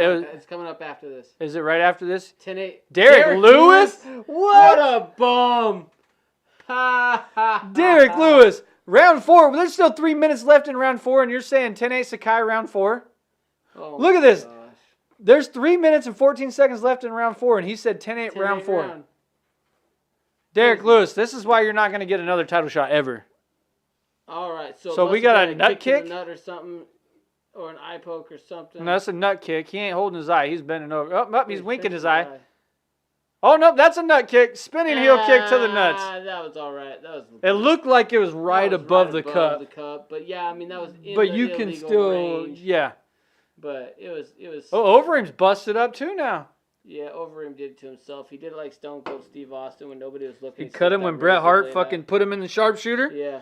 And he's like, ah. Yep, just took a razor blade, cut himself. Hey, quick. watch the, what was it that? Because Stone Cold said so. Is that the name of the... Yeah, the tape that I used to have? have. Yeah. Because you had the Stone Cold one. I still have that at my house. I don't have it anymore. I still have my Rock one. It was weird because you used to have to call and order it on over the phone. Yeah, we did for pay-per-views and shit. No, I'm saying for the VHS to get delivered. Yeah. Overeem with another takedown. Overeem with another takedown. Yeah, because Stone Cold said that was one of the great. Back when WWE was great. Says, "I just whooped your ass." I tried to get back into it recently. I've tried to get my kids into it, and I just cannot do it, dude. I can't. Their writing is so terrible. It's all over the place. Well, I mean, it's hard to compare it because we were kids when we watched it a lot, you know. Yeah. Overeem still standing here in guard, raining down some ground and pound. Nothing too dangerous. Throwing a little bit. He's being kind of conservative with his striking, but enough to win the round. They're really lazy with the writing. So the last time I watched it, they had Bobby Lashley coming back in for the title, right? He beats Roman Reigns at a pay-per-view. Okay. And that was for the title shot. Then on Monday, they had Roman Reigns beat Bobby Lashley, so it made the title shot on Sunday on the pay-per-view completely useless. And then Roman Reigns got the title shot. I'm like, what is the point of that? Yeah, why build up the big-ass pay-per-view for You build this pay-per-view, you have Bobby Lashley win the pay-per-view, only to lose it on Monday. Yeah. What the fuck? Like, the writing has been terrible. Okay, here we go. Yep. I mean, the writing was good when Stone Cold Steve Austin was clearing the whole thing. You also had, Royale. I think back then, you also had a lot of improvisation from stars that were able to dictate how they went. Because you had Stone Cold, you had The Rock, you had Hogan, Bret Hart, you had all these guys, Shawn Michaels. Like, there were so many good stars back in the day. Now it's really hard for them to build a star. Rest in peace, Owen Hart. Yep. Knew you'd get that. It's really hard for them to build a star right now, and they keep trying to push Roman Reigns down everybody's fucking throats, and nobody wants Roman Reigns as champion. The problem is that they try to find a figure to push. Well, I think Roman Reigns is related to The Rock or something too, so I think they're trying to push him hard. And they've been trying to push him for like 10 years. It's stupid. Maybe, I don't know. But they gravitate so far to what worked before, and they really have a hard time of going to what's going to work in the future. Yeah. Even then it's evident by the fact that people still take... It's another Alistair Overeem round for me. It's evident by the fact that they still think that, what the hell's his name? Hollywood Hulk Hogan is still a guy that should even be considered in a conversation. Well, that's part of my problem with the way the UFC, or not the UFC, but the WWF, in period, they're having such a hard time building stars that they keep bringing in all these geriatrics to try to carry their shows. Yeah. I mean, it's like, dude, nobody wants to see their great-great-grandma get they brought in over Kevin Nash. Like they're trying. Undertaker recently retired, or a while ago, I think, but they're trying to bring Undertaker back. They're trying to bring everybody back, and it's like, dude, nobody build stars. Build stars. Yeah. Don't bring the new guys and build some new stars. And don't get me wrong, there's some good guys that I think could be stars. Daniel Bryan from Washington. I don't know who he is. He's a wrestler from Washington. He's really good. I think he sat out for a little while with a concussion because he had multiple concussions. But he's really good. AJ Styles is really fucking good. They've got some good guys that they can build around. I haven't watched it over the last year or so probably, so maybe they've reversed course. Some of their names and stuff are stupid though. Like AJ Styles. Well, they got the Fiend now. I think people are talking about the Fiend is pretty good. Bray Wyatt. So I mean, they've got some things going on. Who was that? What was his name? And Overeem shoots Jim Duggan or something like that. Yeah. Oh, with the thumbs up. Yeah. Oh. The American flag. I love that dude. Overeem instantly shoots for a takedown. Oh, these elbows are brutal. Three elbows. Oh my God, he's ending this on a high note. That's it. I don't know why Deem called that because he wasn't. I mean, that welt on the side of either way, that's an Overeem knockout. Look at the welt on the side of Overeem's face, though, on his other side. Is he had a hemorrhage? He's got a nice little hematoma. Hematoma, that's the word I was looking for. Yeah, on his left side. Wow, Sakai's still down though. Look at that on his left side. Wait till they turn again. Turn to right there. You see that? On his cheek, yeah, a little bit. See that? Yeah, kind of behind that, right there on the right underneath. That's a weird location. Yeah, it's right above the ear, right underneath the temple, and on the cheek, the high cheek, it's swollen. But you know, we might have said early stoppage from Deem, but look at these elbows. They were fucking brutal. Well, the elbows were clean, but 1, 2, 3, and Herb had enough. Yeah, it was a 2-fist. The hammer fist after that. I don't disagree with that. Disagree with that. And then just watch though. Look how long he lays on the mat after they called it. Yeah. Probably a good stoppage by Herb. Who's that had a third elbow right there and that first elbow were brutal. Yeah, brutal. And he had a rough time, throughout this whole pandemic. With his fights, Dean did, but I think that was a good stoppage. Yeah, I don't disagree with that stoppage. At first, I did. I thought it was early at first, but rewatching it, I'm okay with it. In live time, it looks early. It looks short. Yeah. Oh, look at that. He's cut not too. out. Look at that cut too. But those elbows were fucking vicious. They were vicious elbows, and Alistair wasn't trying to let this go to the scorecard. No. The first few rounds, I think rounds 3, 4, 5 were definitely Alistair's. 3 I gave to Alistair too with the takedown and the damage he did at the end. I gave round 1 to Alistair, but it was close. Round 2 to Sakai. But Alistair Overeem, that's his second win in a row, dude. The Demolition Man making one more run for a title fight here. He wants one more thing before he retires, and that's that title fight, and he knows time's running out. Well, yeah, 40 years old. Man. Woo. Yep, right up there. So let's take a look at the UFC rankings real quick for heavyweights. And let's see right where he's at. Why not? So he's sitting... God damn it, what the hell? I don't want to go to that. Anyway, so he was at 6. No, that's 5. According to this, he's at 5. But he just fought a lower rank than him. And he beat Augusto Sakai, who is 8. Derek Lewis is coming off a win. Rosenstruck has a win. Curtis Blades, what's he done in his last fight? He won, didn't he? I think he won. Win. Yes, he beat Volkov. Yeah.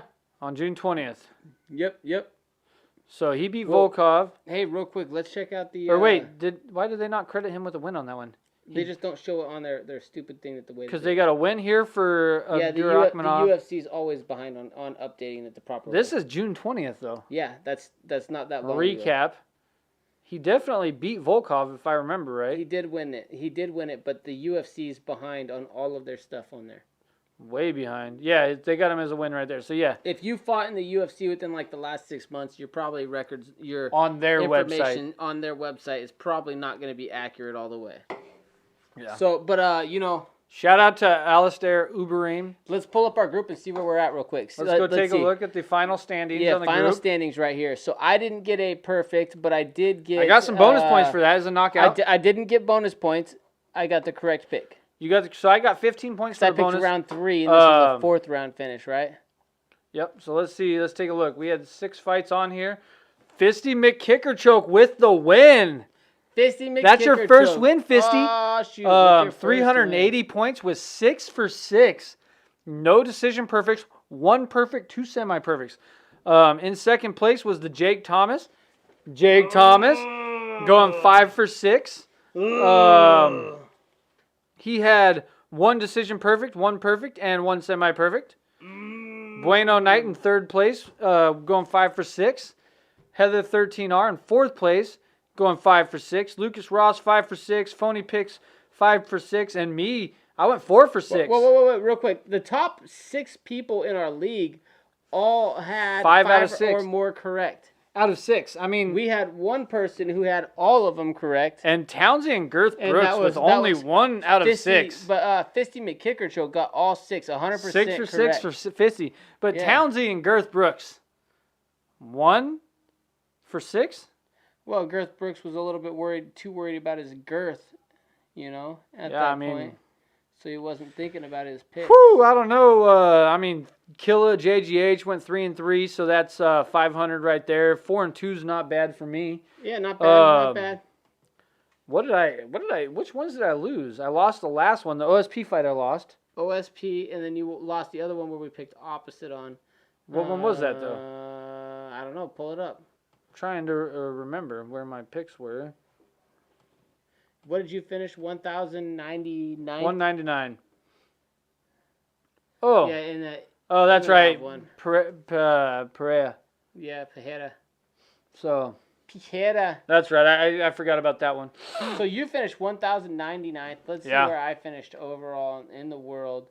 I finished 228th. So then I'm curious I want to see where Fisty McKickerchoke finished with 380 points. Yeah, that's pretty good. Let's take a look at Fisty McKickerchoke's real quick. They're saying he's ranked. Let's see. He's got a lot of picks here. So 6 out of 6. 63rd in the world. Tied for 63rd, huh? 63rd in the world. With 380 points. Nice job. Out of 2,934. Nice job. Fisty, way to represent the group. Hey, have I beat you the last few times? I don't know. Let's check and see where we're at. I'm going to pull up my picks. You pull up yours. Okay, I'll go to my picks. Hold on. But I doubt it. My picks. Because I feel like I've beaten you the last probably 2 or 3 times. On all of the Contender Series cards, you beat me. All right, well, not all of them. One of them I went 1 and 5. Yeah, so did I. All right, so let's. I think that was the same one, honestly. Let's look at this one tonight. I finished 228th out of 2,934. But I went. So what'd you go? Let's go. The last one. Wait. Start for this one here. Yeah, we already know you beat me on this one. You went 1099. Then one before that, the Contender Series before that. I ain't worried about Contender Series. Let's go to only the UFC No, cards. no. Just do the Contender Series. We got 2 Contender Series. No, because you said the last few. So let's go to let's do only the UFC right now. But I skipped that one. Remember, I didn't have my points in on that one. Oh, but I did beat you on that one. I don't know if you did. I went 8 out of 10, dude. I went 10 out of 10. No, you didn't. Watch the show. Yeah, watch the show. I know yours. I beat you on that one. I beat you on that one. I think I finished like 3rd or 4th if I would have had my points in. All right. I think you finished 4th. Anyway, so let's go talked about it, let's go on what we have here. So for the UFC Fight Night, I finished 228th, and you go Contender Series, I finished 129th out of 621st. And then you go to the UFC Fight Night 1. I don't have my picks in there, but you finished. I went 8 of 10 and finished 792. 792. I don't remember what I finished, but my picks weren't in, so it doesn't matter. But I do remember I beat you on that one. Then you go to the next Contender Series. I went 3-5 in that one. And what did you finish? 385. And I finished 12th overall out of. That was the one you went 5-5, right? Yeah, I went 5-5. You went perfect on that one. You go to the UFC Fight Night before. This was my worst card of the year. And I got 629th or 626th. I went 3-9 on that one. You went 3-9. What did you? 3-9, or 3 of 9, and I went 2011th on that one. That was my worst card of the year. So the last few here, you know, those are the last 4 or 5 events for us. 5 total if you can count the Contender Series. Yeah, if we look at just the Ultimate, if we just look at the UFC ones. And then I've also picked a couple Bellator fights in between and some other things, but I don't pick all the Bellator fights because I don't do the research. I just kind of pick the fighters I know. Yeah, it happens. You still have a pretty good percentage though, 61.85%. Yeah, my percentage went down a little bit. It was the Contender Series hurt my percentage. I was right around 65, and it's gone down a little bit once I started picking these Contender Series fights. It's gone down a bit. Well, I haven't done research. only had one bad Contender Series. But 4-6, I mean, I'm still sitting over 60%. 61.8 is not too bad. What are you at overall? Like 52.5 or something like that. And yours updated, right? You said it finally updated once you got your picture shit fixed? Yeah, finally updated. So, yeah. just click on your name up there. Tapped in as Jake Thomas. 54.7. Yeah, 54.7. So not bad. Not bad. Not bad. Especially when you consider the last few ones, I've done really well. And I've done pretty bad on a couple of them. So, I mean, you look at this one, UFC Fight Night 3-9, that hurt me bad. But, I mean, before that, I don't think I've been under 500. I went UFC Fight Night 8-12, 8-11. Then I go 3-9. Strong start. But 8-10. So, I mean, you look 3 out of the last 5 events, 4-6. I'm still sitting well over 500 on 3 out of the last 4 or 5. Yeah. 4 out of the last 5, actually. Doing pretty well. It was just that 3-9. That 3-9 was really killing me. But that one, I think that was the card. That was probably like the UFC record for upsets in terms of Vegas. I mean, what's her name lost? She was at -8, Yeah. minus Agapova. 1,500. Not that one. Yeah, Agapova, minus 1,500 Yep. favorite. Lost.